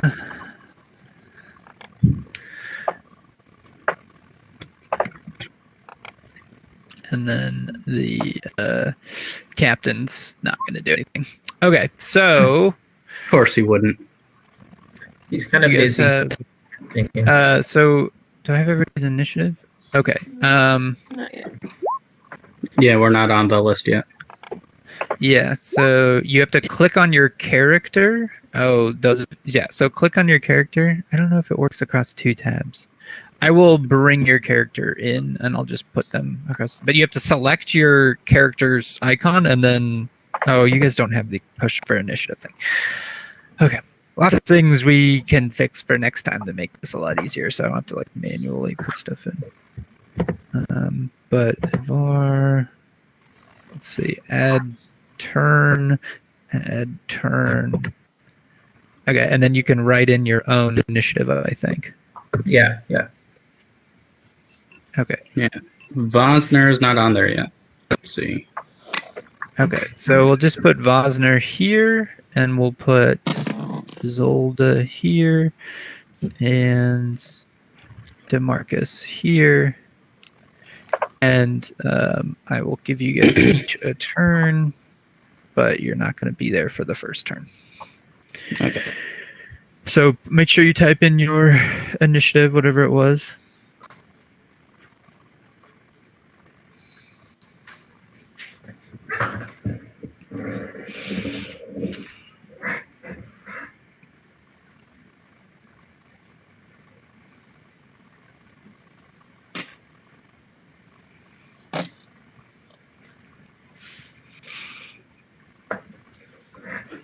Okay, so everybody got it in? Yep. Okay, so we're by descending. Perfect. So what you see basically is the three of you come up, and the ship is being assaulted on both sides. Instead of the ninjas basically walking on the water outside the ship and attacking stealthily like they did last time, they appear to be doing like a full-out assault at a distance, just pelting your ship with fire. Philomena is kind of like counterspelling at a distance if she can and shooting a fireball or two at them as she can, but she's clearly overwhelmed. The crew are over to where the parts of the ship that are on fire, and they're trying to put it out, but it is like damaged the ship significantly. The captain has a very like grim look on his face.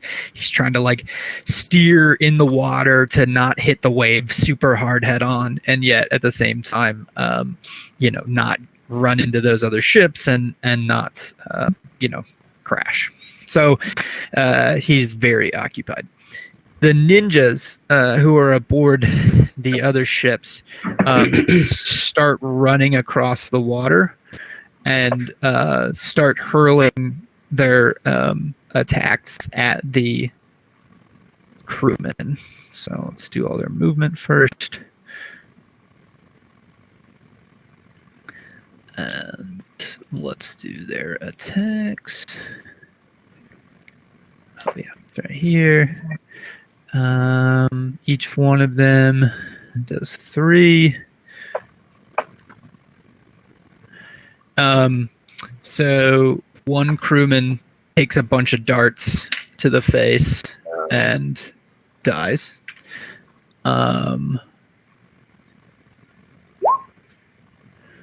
Another one falls. And one of them takes a hit but survives, very bloodied. And on the north side, they're doing the same thing. Yeah, one of them dies immediately, takes a dart to the head, and this one, let's see, takes... wait, I did 4 attacks. I didn't mean to do that. Anyways, takes 2 hits and dies. So the crewmen who were trying to like put out the fire as fast as they could, all of a sudden just get pelted by these ninjas who are running across the water. And the captain yells at the remaining crew member, like, get under lower deck and hide. And so now the captain is trying to kind of like steer this ship in a storm. At the same time, like he doesn't have a crew running anything except for him. So it's a real hazardous situation. Philomena is yelling at you guys through the storm to try to get people up here to help defend the ship and put out the fires. Next, it's Rusty's go, who's going to pull out his saber. It's a very rusty sword. What was at his belt, and go ready himself, kind of like half cover underneath the ship, and say, "Aye, we're in for a fight." And then that's his turn. He's waiting. He's holding his action to attack anybody that comes across the threshold. Philomena is going to cast Fireball at the opponent's ship, and she is going to do it at a fairly high level. Not her, Philomena. Where's Philomena? There she is. Where the fuck is Philomena's? Oh shit, I forgot. Tim was running Philomena last time. Tim, do you have your stat block up? No, I don't have it up. I can get it up.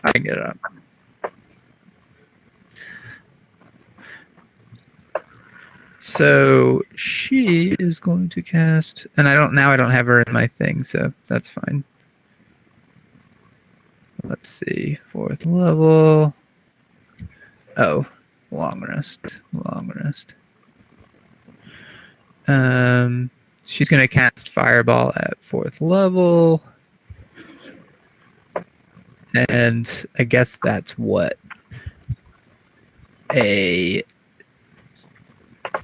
1d6 plus 8d6? Wow. Okay. So 9d6? Does that sound right? Yeah. Fireball. Okay. Yeah, so she's making it at the sorceress who's on that ship. And as she's going to cast it, the sorceress tries to counterspell her, but she's not within range. So she successfully casts it. And the sorceress has to make a dex save. And she... DC what? DC, for fuck's sake. 13. Okay, so she succeeds. So she takes roll 9d6. Half of that, so 15 damage.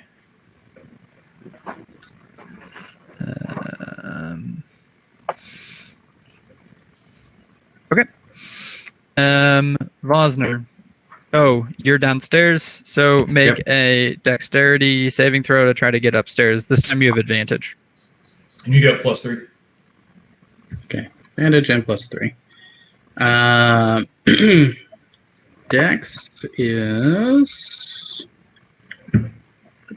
Let's put this like plus this. 0, plus 3, 13. Yeah, we'll say you get basically get to the stairs. So next turn you can participate. Okay, so I'm here.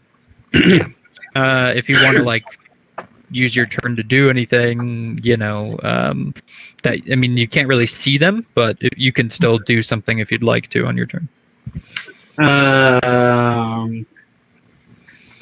I'm going to ready.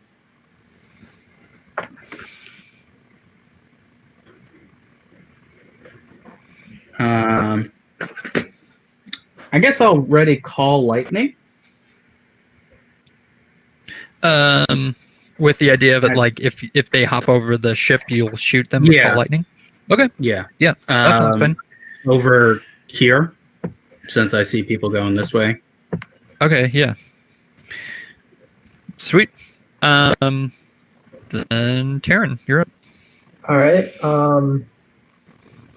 I'm going to cast Tidal Wave on the 3 ninjas to the north. It should like just barely get all of them. So it's Okay. a 30-foot, basically square. Okay, yeah, I'll just say you can hit it. I mean, the storm's kind of amplifying it anyway, so we'll just say it hits all of them. What's the roll for them? They have to make a DC 15 dexterity save.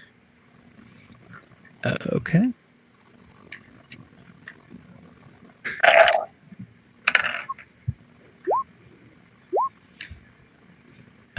So, yeah, only one of them makes it. Okay, so the ones who fail get knocked prone and take 18 bludgeoning damage, and the one who made it takes 9 bludgeoning damage and isn't knocked prone. Okay, so we'll say the far away one. That minus 9. Wait, so 18 you said damage? Yeah. Okay, so minus 18. Minus 18.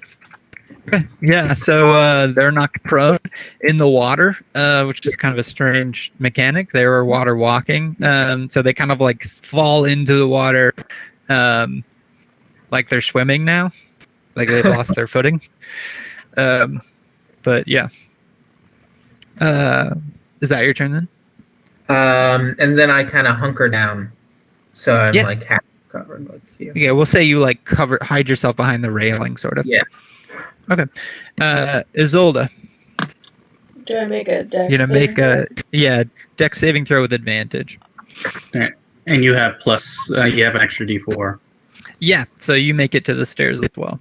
I'll move you over. I'm just gonna put you next to. We'll just put you here, basically. If basically you can see what Vosner can see, which is just kind of like the main deck, but you're kind of like coming up the stairs still. If you want to cast anything, kind of defensive, I suppose you can do that, or ready a spell, whatever you want to do.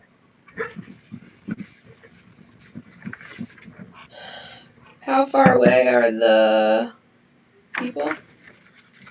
Can I see these ninjas on the water? I would say no. Just because you're kind of like below deck still. Oh, okay.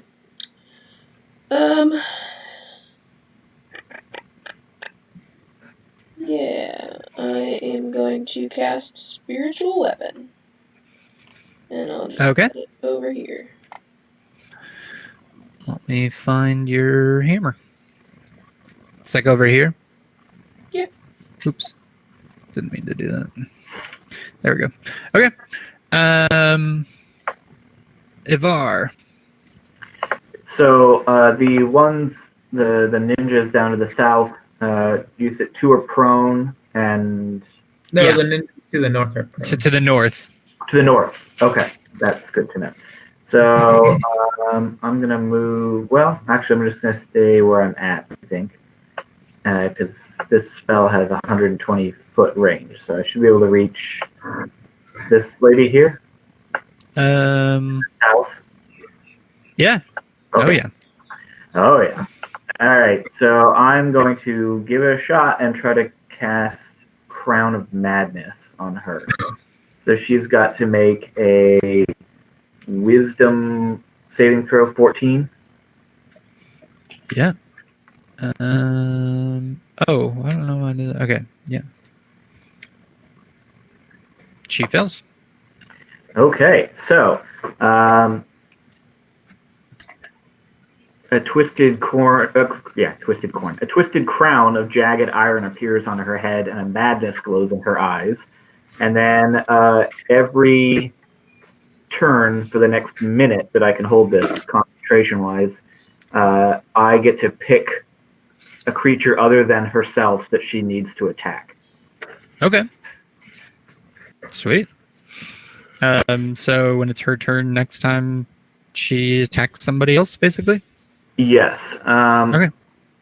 It looks like maybe she can make a wisdom saving throw at the end of each of her turns to try to get out from under it, maybe, if I'm understanding. Okay. That makes sense, yeah, at the end of her turn. Okay.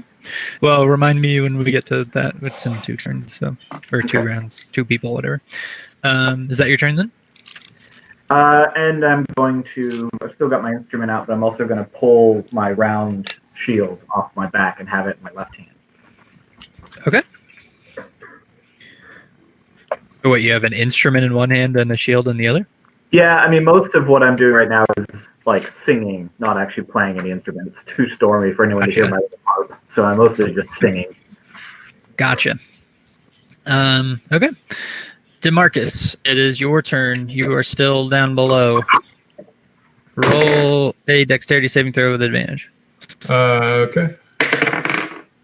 That will be a 16. Yeah. So you make it to the steps. Same story. You can kind of see what's happening on deck, but you can't see anything over the lip of the ship because you're kind of far behind. Okay. Let's see. In that case, I will. Oh boy, I think. Yeah, I can't do too much, so I think I'm going to just cast heroism on. How close am I to Vosner? Like actually. Are we like lined up on the stairs? Yeah, you're basically just like standing next to each other, coming up the stairs. Okay. Vosner's in the lead. Sorry, it's range is what I have to think about right now. I'd say you're essentially on top of Vosner, but I don't really want to put everybody's icon on top. Yeah. Let's see. We're all standing next to each other on the stairs. Okay. Let's see. Never mind. I think I will just kind of hold like an action in case anybody like runs up on me, like with my sword drawn, and as a bonus action, I'll cast Shield of Faith on Terran. Okay. So he has +2 AC. +2? Yep. Sweet. Wow. That's dope. That's helpful. Okay. The sorceress goes on both sides. So one of which is going to be mind controlled. But so let's do that one first. What are you wanting her to do? I don't know what all options she has, but to attack the ninjas in front of her that are running towards the ship. Yeah. So I don't know. I guess the one that's there is 5 foot closer to the ship. We'll do that one first. okay. So would she do like her most powerful spell in a big AoE? Is that the thought? Or how do you know, like, what are the limitations? I don't know that it really says. Will she just do, melee attacks, or will she do, like, you know what I'm saying? Yeah, I'm not sure.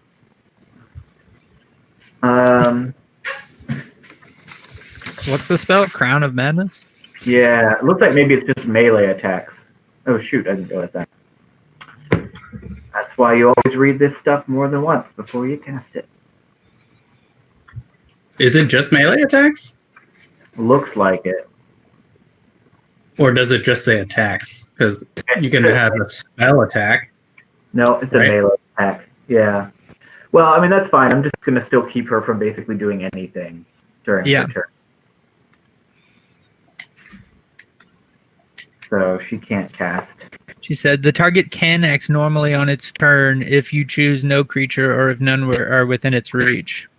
Okay, yeah. So she's just, and it has to be a creature, right? Like she can't cast a melee attack on her ship or anything like that.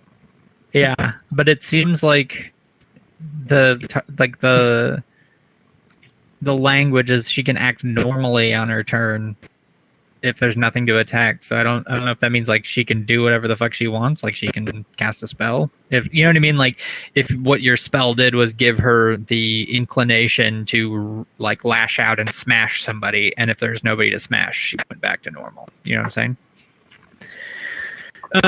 But for the purposes of making this narratively interesting, I'll just say that she's like kind of insane on her ship. Okay. And we'll just have her make another wisdom saving throw, which she fails again. And so she's just kind of like steering her ship in the storm, kind of crazy. The mage to the north is going to cast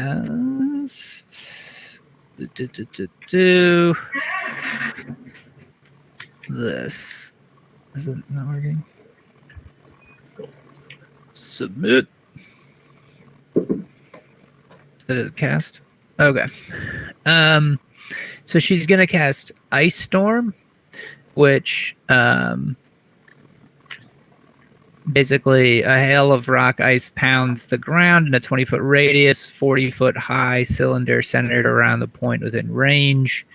And so a 20-foot radius is going to be.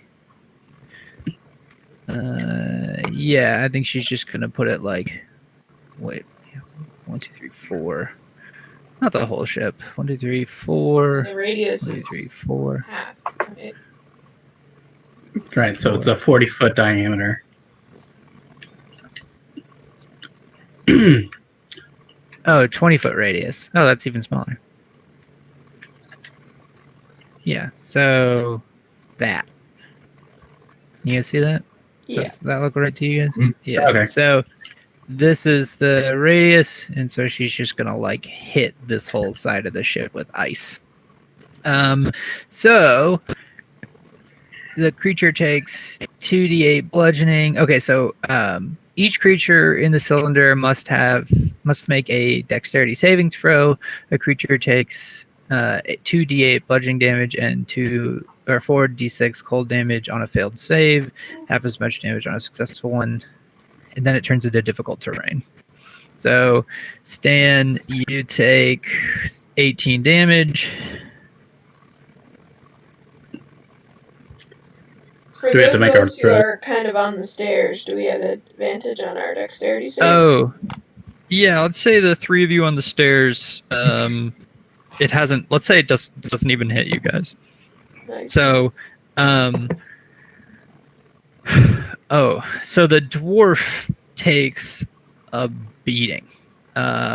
He like gets pelted in the face with a bunch of these things and looks like he is almost dead. Jesus. Ivar, how did you do? 11. That's not bad. Okay, yeah. So you took 18 damage. I Taryn. have resistance to cold. I failed the save, but I have resistance. Oh yeah. So you take half of that. Okay, but like the bludgeoning would be full. Oh yeah, good point. You take 2 bludgeoning and then 8 cold. Okay, they did not Wait. roll well bludgeoning. Way to keep it honest. Yeah, I was looking at that. That's pretty low damage. Anyways, so that is the sorceress' turn. Now the deck is considered difficult terrain. Okay. The ninjas are going to retaliate. These guys are going to stand up, and they are going to hurl darts at Philomena.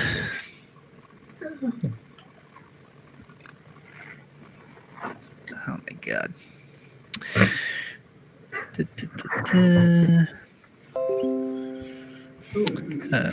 Philomena's AC is low. Actually, she has mage armor, so that would be what? What does mage armor put you at? I think it's Oh, wait, no, 14 plus dex. She doesn't have mage armor? That was a mistake. Philomena takes some serious damage. 10 damage, and then 1, 2, 3 takes 14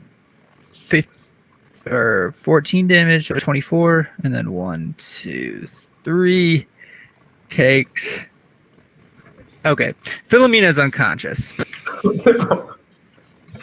Nice. A face full of darts. Let's put a little skull there, meaning she's soon to die. And the other guys are going to rush towards the ship and try to climb aboard.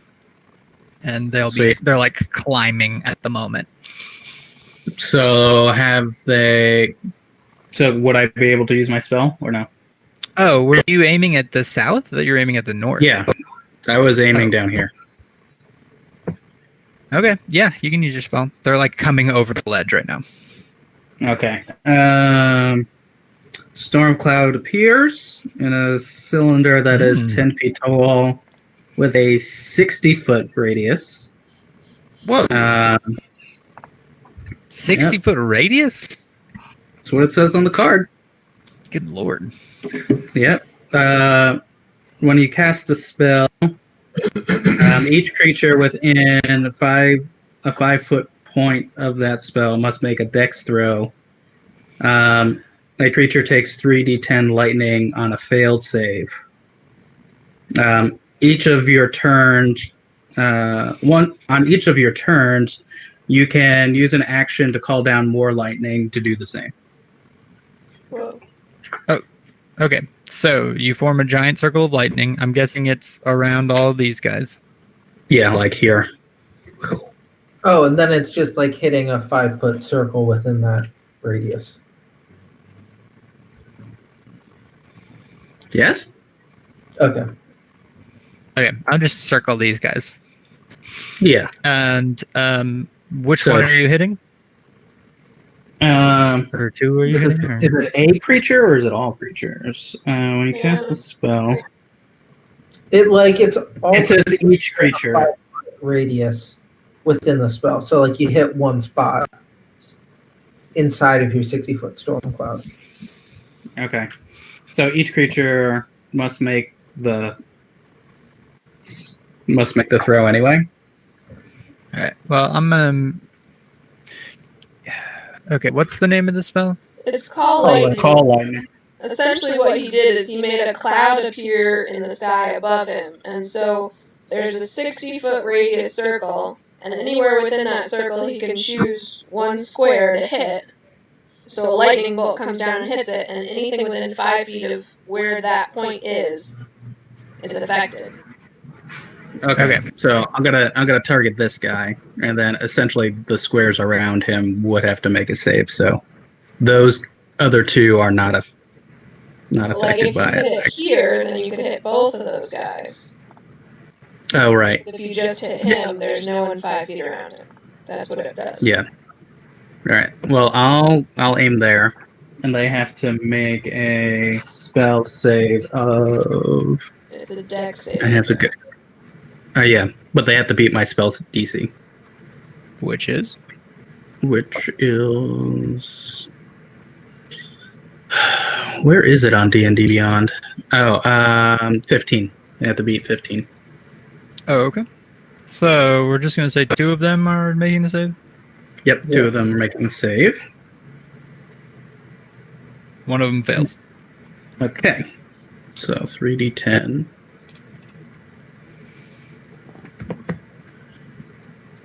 Okay, Wow. so the one takes 22, and then the other one takes 11 lightning damage.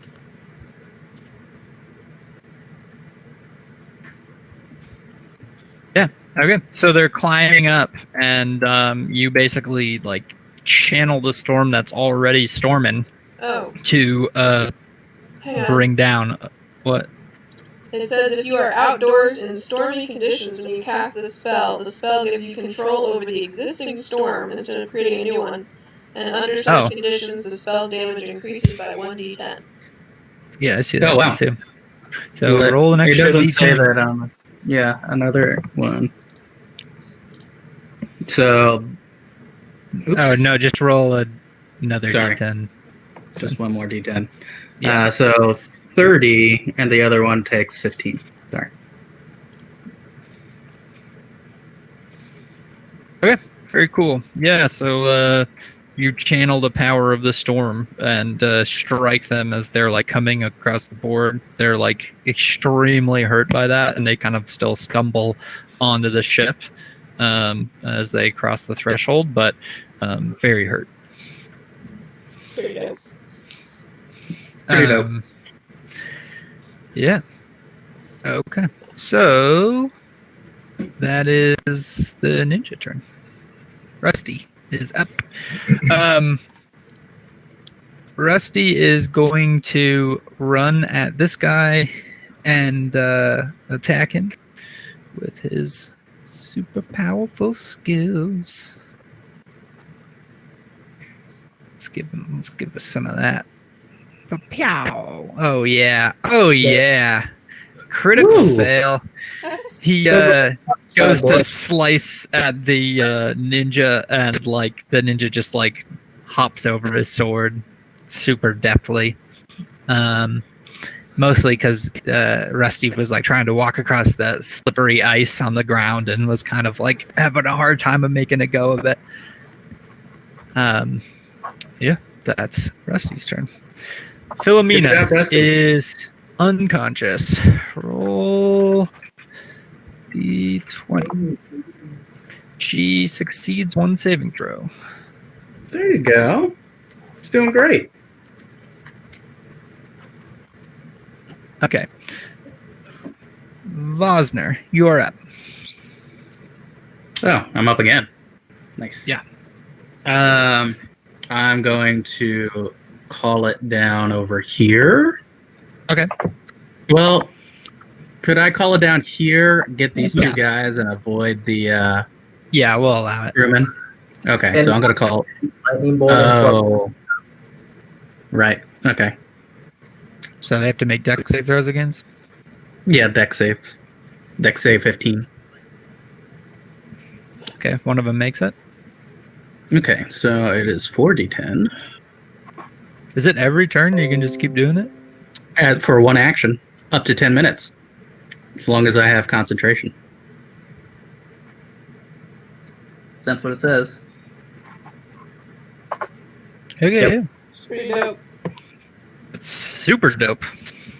I'm gonna have to make these guys way harder.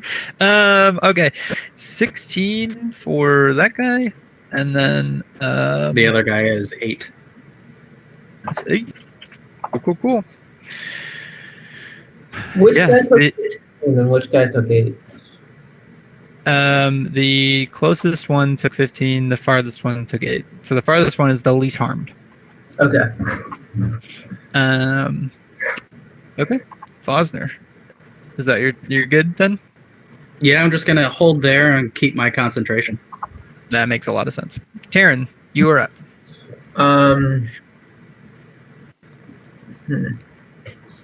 I'm going to cast. I'm going to twin chromatic orb and cast it at the 2 hurt pirates that are on the ship. Okay.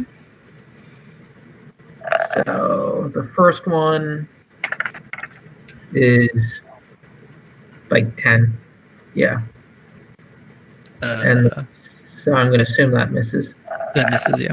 And the second one is 25. That one hits. So that's 3d8 cold damage. So 11 on this guy. The middle guy, I think. Okay. Yeah. All right. So you hurl a orb of chromatic ice. It goes flying past Rusty, who looks back at you and gives you a thumbs up. He's like covered in blood. The storm is like raging super hard. The ship is like churning back and forth. You guys are barely like holding on, and the deck is covered in ice. But is he's that your turn? happy. Yeah, that's my turn. Okay, Isolde. I will. Rusty still looks super beat up, right? Yes. I will run out over here. 1, 2, 3, 4, It's 5. difficult, friend. For my action, I'm going to hand him a healing. Oh, it's potion. difficult terrain, Laurel. I moved 5, 10, 15, 20, 25. Okay, I'll stop you then. Okay. So I moved 15. That's half, right? Yeah, I'll take that. Okay. As my action, I'll hand him a healing potion. And then as a bonus action, I will cast Healing Word at 2nd level on Philomena, which is 2d8 plus 10. Whoa. Ha! 18. Wait, plus 8. Wow. 16. Still wow. Still good. Okay, yeah. Philomena, who was passed out on the deck, bleeding out with all these darts sticking out of her, like gasps of breath, and like looks over to you. Seems to have realized that you saved her, and seems happy about it. All right, Ivar.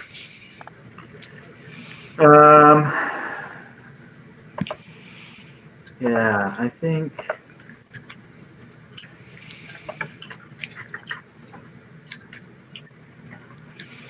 Do you guys think I should basically just keep this lady from doing anything? Is that my best bet at this point? Do what you would been do, helpful. man. Yeah. That's fair. How do I measure distance again in this? There's a little ruler looking thing. It's under the magnifying glass. You can click on it, and then. See it. Pew, pew, pew. All right.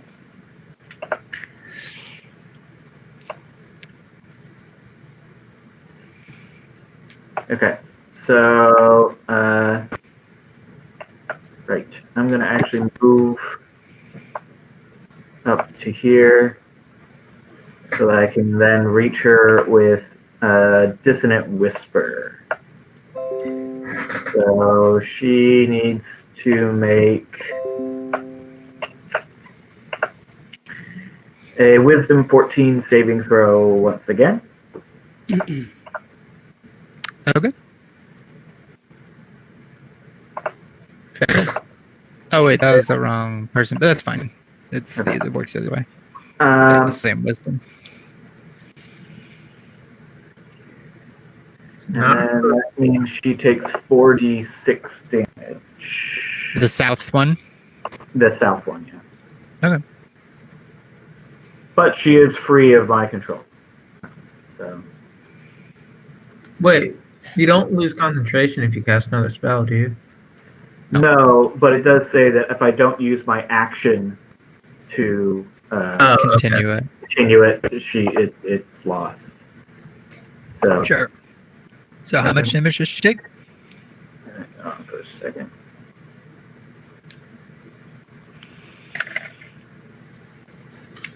$14. Okay. Yep.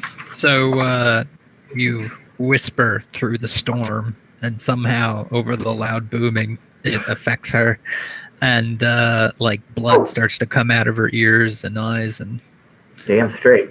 Also, if possible, she has to use her speed to move as far away as she can from me. okay, Because- on her turn. On a reaction. Oh, okay. Yeah, she runs farther away. So Okay. she just leaves the helm? What a Yeah. risky move. DeMarcus. There's a storm out there right now. I'm gonna post up next to Tyrion here. And first, I'm going to use my action to cast Command on the two ninjas to the north in the water, furthest away, the one on the left and then the one in the middle. And so I speak a one-word command to a creature I can see within range. The range is 60. The target must succeed on a wisdom saving throw or follow the command. On a wisdom saving throws. Yeah, 14. Right. Oh. Dang. All right. And as a bonus action, I'm going to cast Sanctuary on Philomena. What's that do? Oh, yeah. Wards her against attacks, basically. So until the spell, it's 1 minute. Doesn't need concentration. Until the spell ends, any creature who attacks the warded creature with an attack or a harmful spell must make a wisdom saving throw. On a failed save. Another target, yeah. Yeah. Okay. The sorceress. What's the one that ends when she attacks someone? When I attack someone? Well, that's... oh, yeah, actually, it is that one. John, can I switch it? Because she's going to attack somebody. Can I switch it to the captain instead? Oh, yeah, you can do that. Okay, because he's not going to attack. I mean, it might be good to get it on her so she can survive the next round. Yeah, I'll keep it on her. Yeah, sorry, John. Sorry. Keep it on. No, that's fine.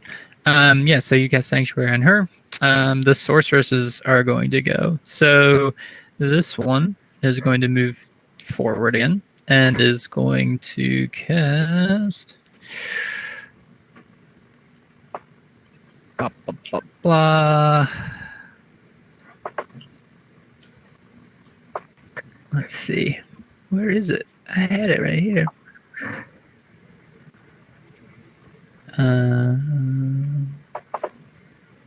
Maybe I don't have it.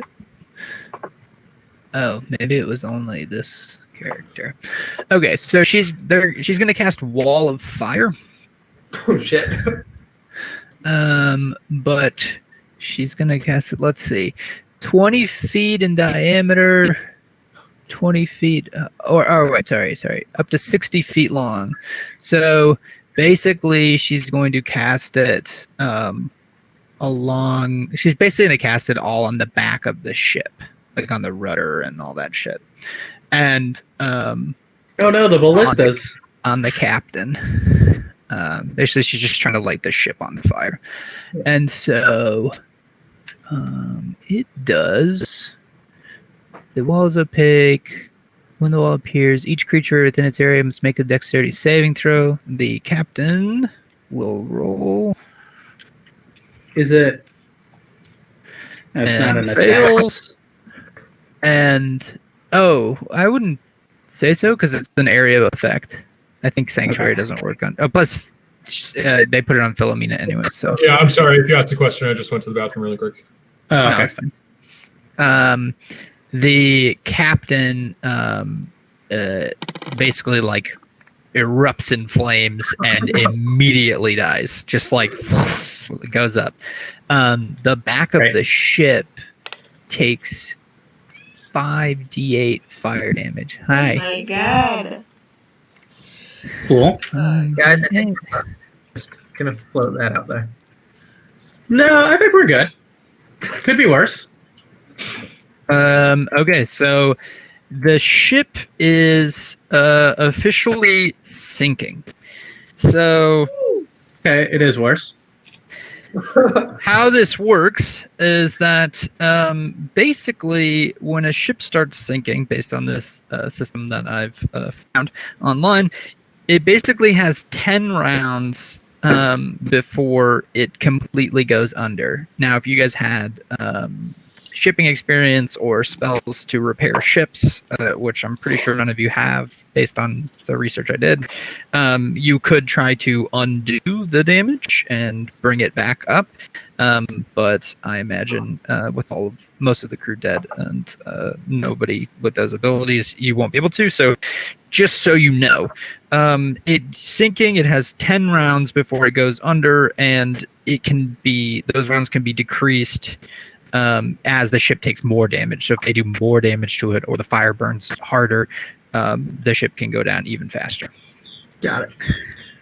So that's one sorceress.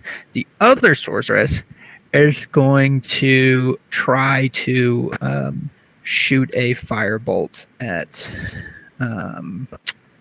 what's her name? Philomena. And she has to make a wisdom saving throw? Yep. 14. Okay.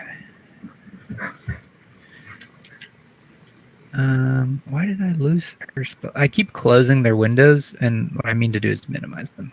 It's very frustrating. Firebolt. Oh, she has to do a wisdom saving throw first. Hold on.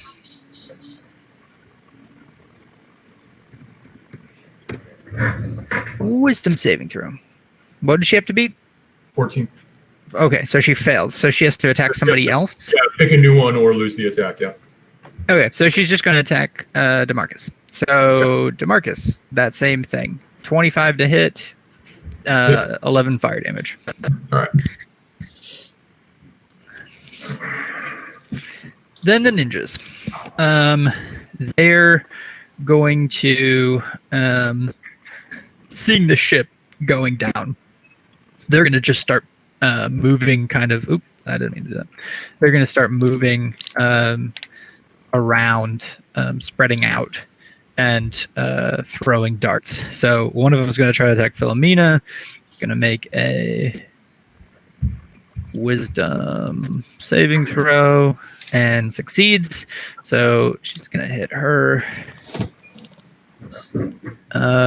for 17 damage. So Philomena is unconscious again. This one is going to shoot darts at DeMarcus. DeMarcus, what's your AC? 20. Okay, so you've got your like shield up, and you're just like deflecting these darts as they come through, and you think that you're getting all of them, but one comes through under your armor and like hits you for 7 damage. Okay. The other one is going to attack Terran. I'm going to impose disadvantage on it. Okay. I have your +2 AC, right?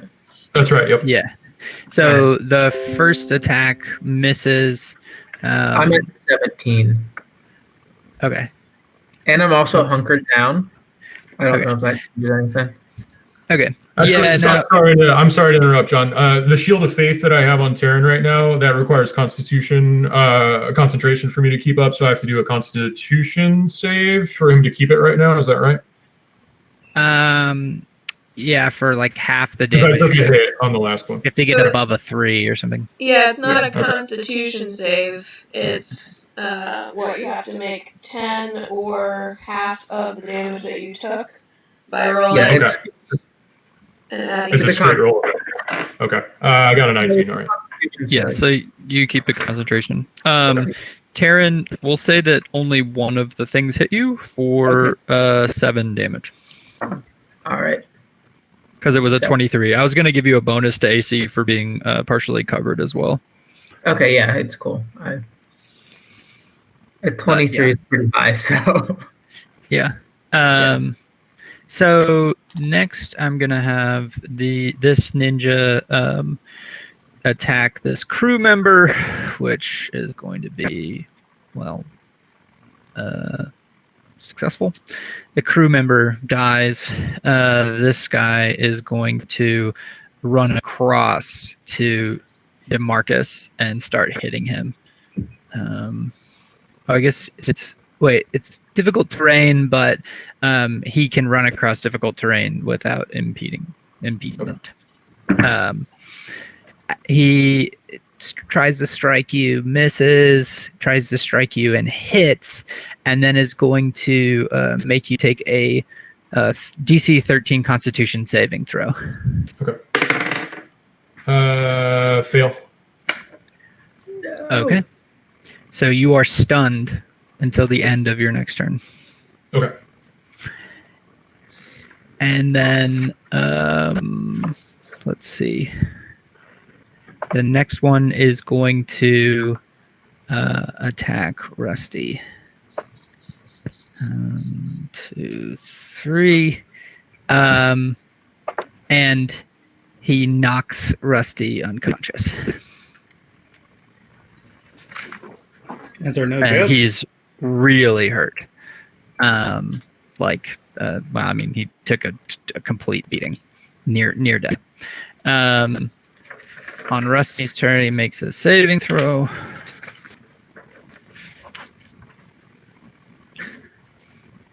And succeeds. So he falls sliding around the deck as it's icy. And then it is Philomena's turn, who makes a death saving throw. And succeeds. And it is Vosner's turn. Okay. Well then, a lot has happened. I'm going to essentially call down lightning there. Okay. Shoot like beside the ship so you don't kill us more. Here, Mm-hmm. side the ship. I guess it's still kind of hit the ship, but Yeah, I mean it has to be within 5 feet of the person. Otherwise, it won't work. Okay, so DC 15 save. Oh, okay. Dexterity. Nope, he fails. Roll that Wow. beautiful damage. Yep, 4d10. 4d10. Damn, Vosner. 17. Yeah, so he is almost dead. Okay. That's Karen. all I'm doing for right now. All right.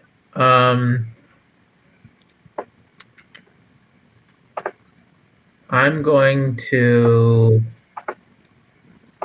cast a chromatic orb. How bad does the guy who's attacking DeMarcus look? Pretty bad. All right. I'm going to twin a chromatic orb and cast it at second level, one at the ninja and one at the sorcerer on the north boat. Okay, cool. Yeah, go for it. So at sorcerer, it's going to be a 15 to hit. That hits. All right, and that'll be 48 ice damage. So she'll take 19 damage. Yeah. She is very hurt by that. All right, and then at the guy, it'll be 13. It misses. So Yeah, you shoot a chromatic orb all the way across to the other ship and nail that sorceress, and then you try to shoot at 5 feet and miss the ninja right in front of you. Yeah, that Nice. seems par for the course. Okay. Isolde. Alright. I am. If I'm technically never leave the threatened area. Yeah, you're good. Okay. I'm gonna move over here. Okay. And I'm going to cast Spiritual Guardians. So a 15-foot radius circle around me is filled with spectral spirits, essentially. Okay. And any so all of you guys are safe, but obviously all the enemies are affected by it. Their speed is halved in the area when they enter the area. 15-foot radius around you? Yeah, so it should hit 3 of the ninjas. This guy. Okay. Hold on, let me get that right. It's not totally right. I'll fix it. Oops. Yep.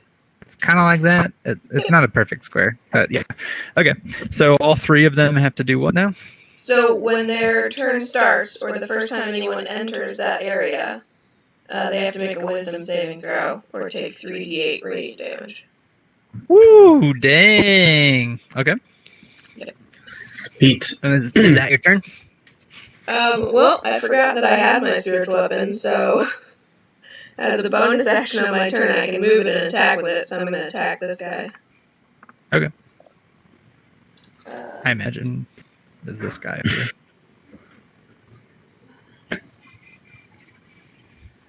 Nice spell check. I assume that's a miss. It's an 8. Yeah, that'd be a no. Okay. A no for me, dog. Yeah. Okay, so you swing at this very bloodied ninja, and he kind of ducks out of the way. Yeah. And the ghosts that are all around me essentially look like the Northmen that we saw in that tavern, except a little bit more feral. Oh, cool. All right, Ivar, you see a bunch of feral-looking, ghosty Norsemen running around the ship, swinging at ninjas. Looking pretty good to me. It's your turn. Yeah. How does the sorceress to the south look? She's all right. Okay. I don't want her to keep hitting us with shit. So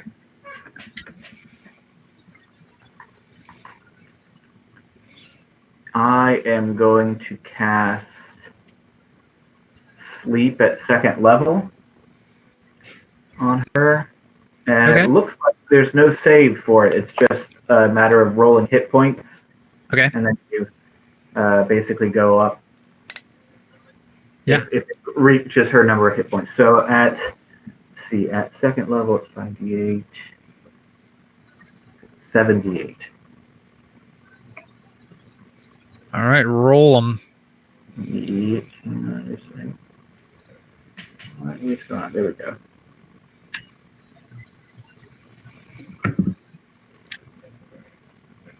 Sorry, my thing is being No, you're fine. laggy and sluggish all of a sudden. Yeah, I feel like roll 20s are just a little bit laggy right now. Yeah. Okay. 78.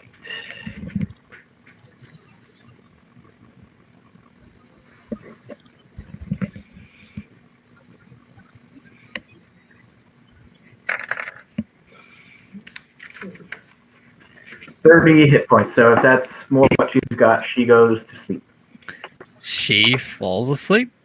Oh yeah. Yeah, I don't even know if I have a sleep icon.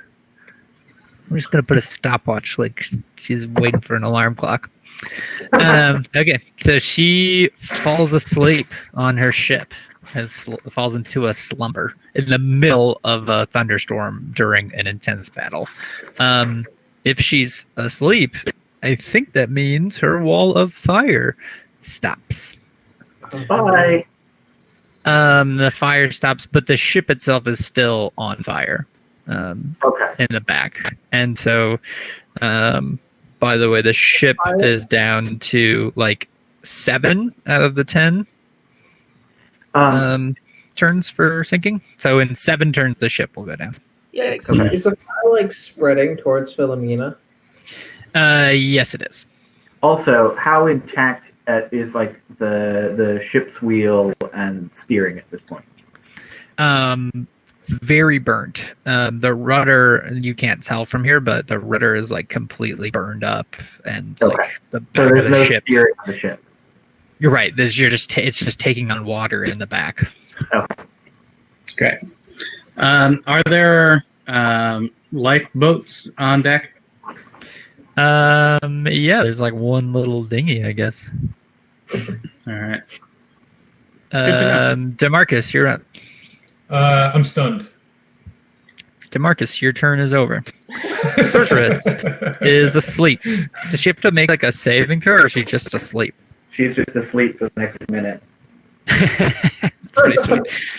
All right, the John, am I in the sorceress- condition of stunned for the duration until somebody does something to get me out of it, or does it have a time? No, limit? it's over now. It was just Oh, till okay. the end of your turn.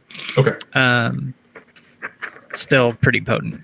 So this sorceress is going to, let's see, what does she have in her bag of tricks? Shield of Faith is gone. Probably, Yes. yeah. Yeah, he would have lost concentration. Into that. This one's just going to, I think, cast Ice Storm again on the ship. So make a Dex for DC 14 saving throw. Same blue area as before. All right. Since I haven't moved, do I need to make it? We'll say no. Okay. You're like kind of staying below deck, like hunkered in. Fail, so I take, what is that? 8 plus 6, 14. So you take 6 bludgeoning and then half of that for cold, so 8 for you. So you take a total of 14 turn. I go down. Okay. What? Yeah, I automatically failed. Load on full time, guys. No, you're no longer stunned. Right. Okay. Okay. So you can make the dex save. Bar's fine. Taryn, what'd you roll then? It gets oh, never mind. You go to okay. It was +3 since I was still up. Okay. All right. I actually fell overboard trying to dodge it. And I got a 17 jump. Don't even. 17. Yep. I got a 5. Okay, so Isolde, you take 22 damage. DeMarcus, did you succeed? I can't remember. 17, yeah. Yeah, so you succeed. Your dwarf takes a shit ton of damage. so is Rusty dead? Rusty is like almost a corpse. Like he is covered in blood and passed out on the deck and ice. He took a lot of damage while being dead. Yes.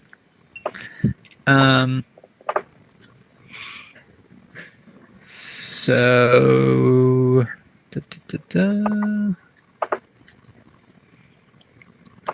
Let's see.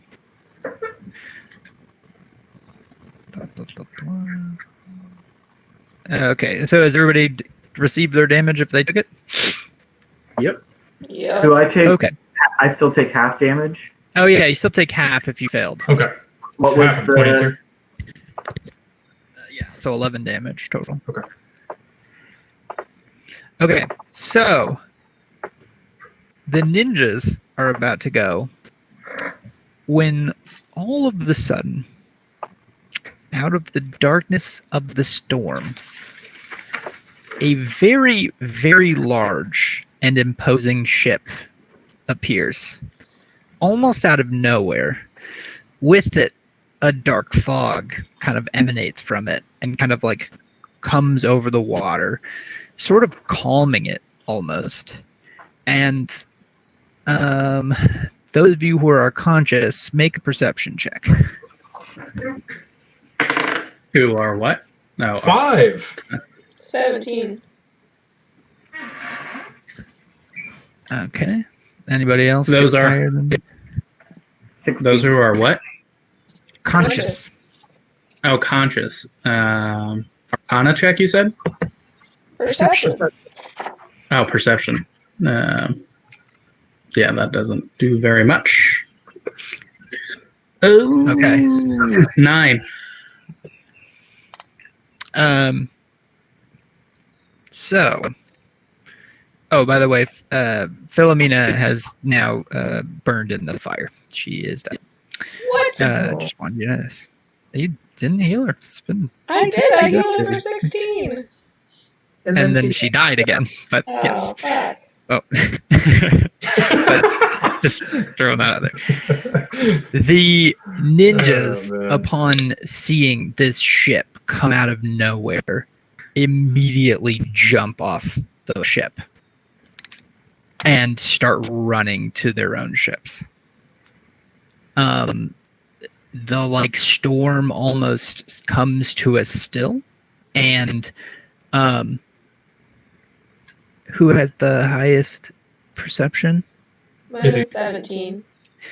Izzy, you look up and you see at the helm of this ship that is heading straight for your ship a very dark and kind of like undead looking figure who's like pointing its finger towards you in the vessel.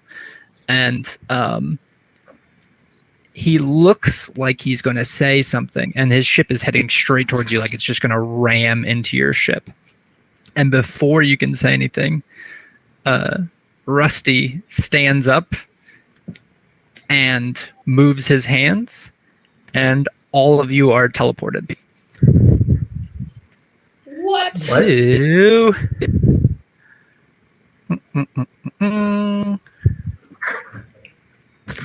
Let's see. Oh, I fucked that up. I don't want that there. Pew! It's the evening, so you can give me the scenery's not quite right. The ambiance is just a little off. Yeah, sorry, everyone. I totally ruined the story. Yeah. Great. I can't even trust the narrative 1, now. 2, 3. There. And poof, you guys all appear at the shoreline of the coast. The ship was taking on water. That other big ship was heading straight for you. And all of a sudden now you're on the mainland, away from harm. The ninjas are gone. You like can see way in the distance, like miles away. There's like a storm out over the water, but it's really far from where you're at right now. I immediately run over to Taryn and heal him. Okay. All right. I kind of get defensive, and I look towards Rusty. Go, what the fuck? And he's like covered in blood, and he looks at you and says, "I was hoping it wouldn't come to that. That was a good brawl." Yeah, I run up to Rusty because he still looks like shit, right? Yeah. Yeah, I go up to him and I just kind of look at him almost apologetically in the eyes, and then I put my hand on his shoulder and I say prayers, and I lay hands on him and I heal him for 20. Nice. He smiles and says, "Oh, that won't be necessary." I'm still doing it. Okay, that's fine. Right. He is healed to full. He doesn't have many hit points. Where are we? We're along the coast. Like, Yeah. along which coast? Oh, well, not too far from Port Tier, where you wanted to go. It's a bit of a walk, a few days by foot, but you'll make it there just fine. I imagine you'll want to camp out, sleep it off, whatever's left of you. Yeah. Yeah. So, Well, the lady what just happened? kid. Sorry, I don't. Who is talking? Oh. Go ahead, Yeah, Izzy. Wagner. Okay, I'll go. I said, so how did you do that? Oh, that's it's a family secret. And he gives you like a wink. Okay. Have you come across that ghosty ship before? I mean, you were unconscious, and then all of a sudden, out of nowhere, you just come to. No mortal should have to face that ship. Huh.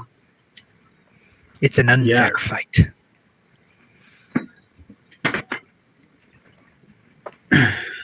Well, with the ninjas running off, it didn't seem too good. I imagine those ninjas are not for this world anymore. All right. My gosh. I wonder if that's the same ship that took out that one squad. I don't know what squad you're talking about. We had a squad lost at sea from a ship, or an undead ship, apparently. totally wiped out. So I can only imagine that's what that is. Well, it's one of the few ships crewed by undead out in these waters. That's sure. That's for sure. Is everyone else okay?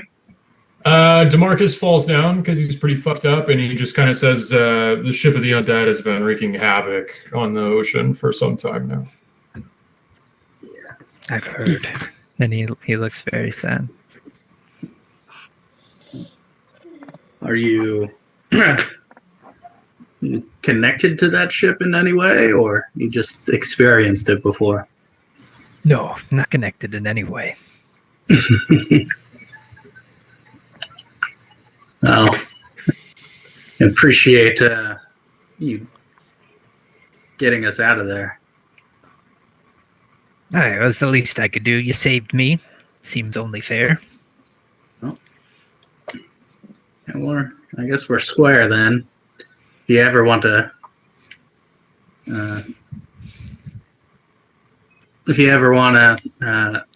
see us again, we're in Mossstone. It's that weird pyramid-looking building. You're in the old pyramid in Mossstone. Oh yeah, that's where the guild is on. Do you go inside of it? Well, it's built on top of it. So, yeah. Why? What do you know? Many things. Perhaps now would not be the best time to share them. Be careful with that building. It's been around for a very long time. And then he looks at all of you and says, I recommend you sleep. You all look like shit. And then he teleports away. All right.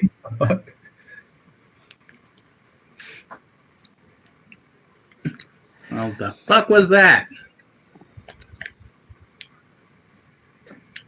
Izzy's just watching the storm out on the waters. Yeah, so is DeMarcus. So is Iber.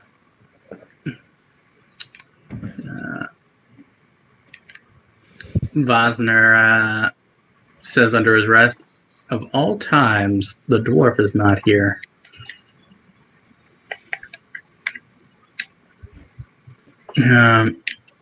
DeMarcus gets up and just mumbles that he's probably better off, and he says, we need to get somewhere to rest.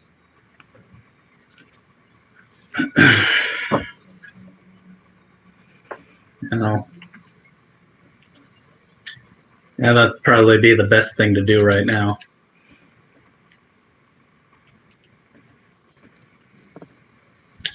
Let's go. Okay, so do you guys just want to find a place to camp, basically, out for the night? Yeah. Camp for the night. Well, I think this is a pretty good stopping point. We can just end it here for now. I've still got a whole bunch of stuff prepped, so next session, you guys want to start up? I don't know what you guys are looking at for time, but weekends or whatever work pretty well for me. This is a pretty good time slot for me. Yeah. Yeah. Yeah, this was a great time slot. Okay. Well, maybe Tim, does it work for you next week to do this? I think so. I'll double check and let you know. It should. Woo! Okay. Well, if that's the case, then we'll just pick the same place, same time next week. Sounds Was great. intense. That place. Thank the champ. Can't believe Yeah. Philomena died. Yeah. You guys didn't save Philomena. I mean, Jesus. I was Yeah, trying, it was- and I couldn't do anything, yeah. Yeah. No, she was just right by that wall of fire. And Yeah, I didn't realize she'd gone back down. I figured she'd move away from it. Nope. Yeah, she got up and then dropped down pretty quick Yeah, after I was that. right away. That sucks. Bjardo Leventhorpe is going to be pissed. Right? That's what I was saying. I mean, if the guy's Yeah. going to have a navy, he better get used to the occasional loss of a ship. Yeah. via pirates and zombie ships. Hmm. Yeah, Izzy kind of wants a piece of those undead pirates, man. Oh yeah.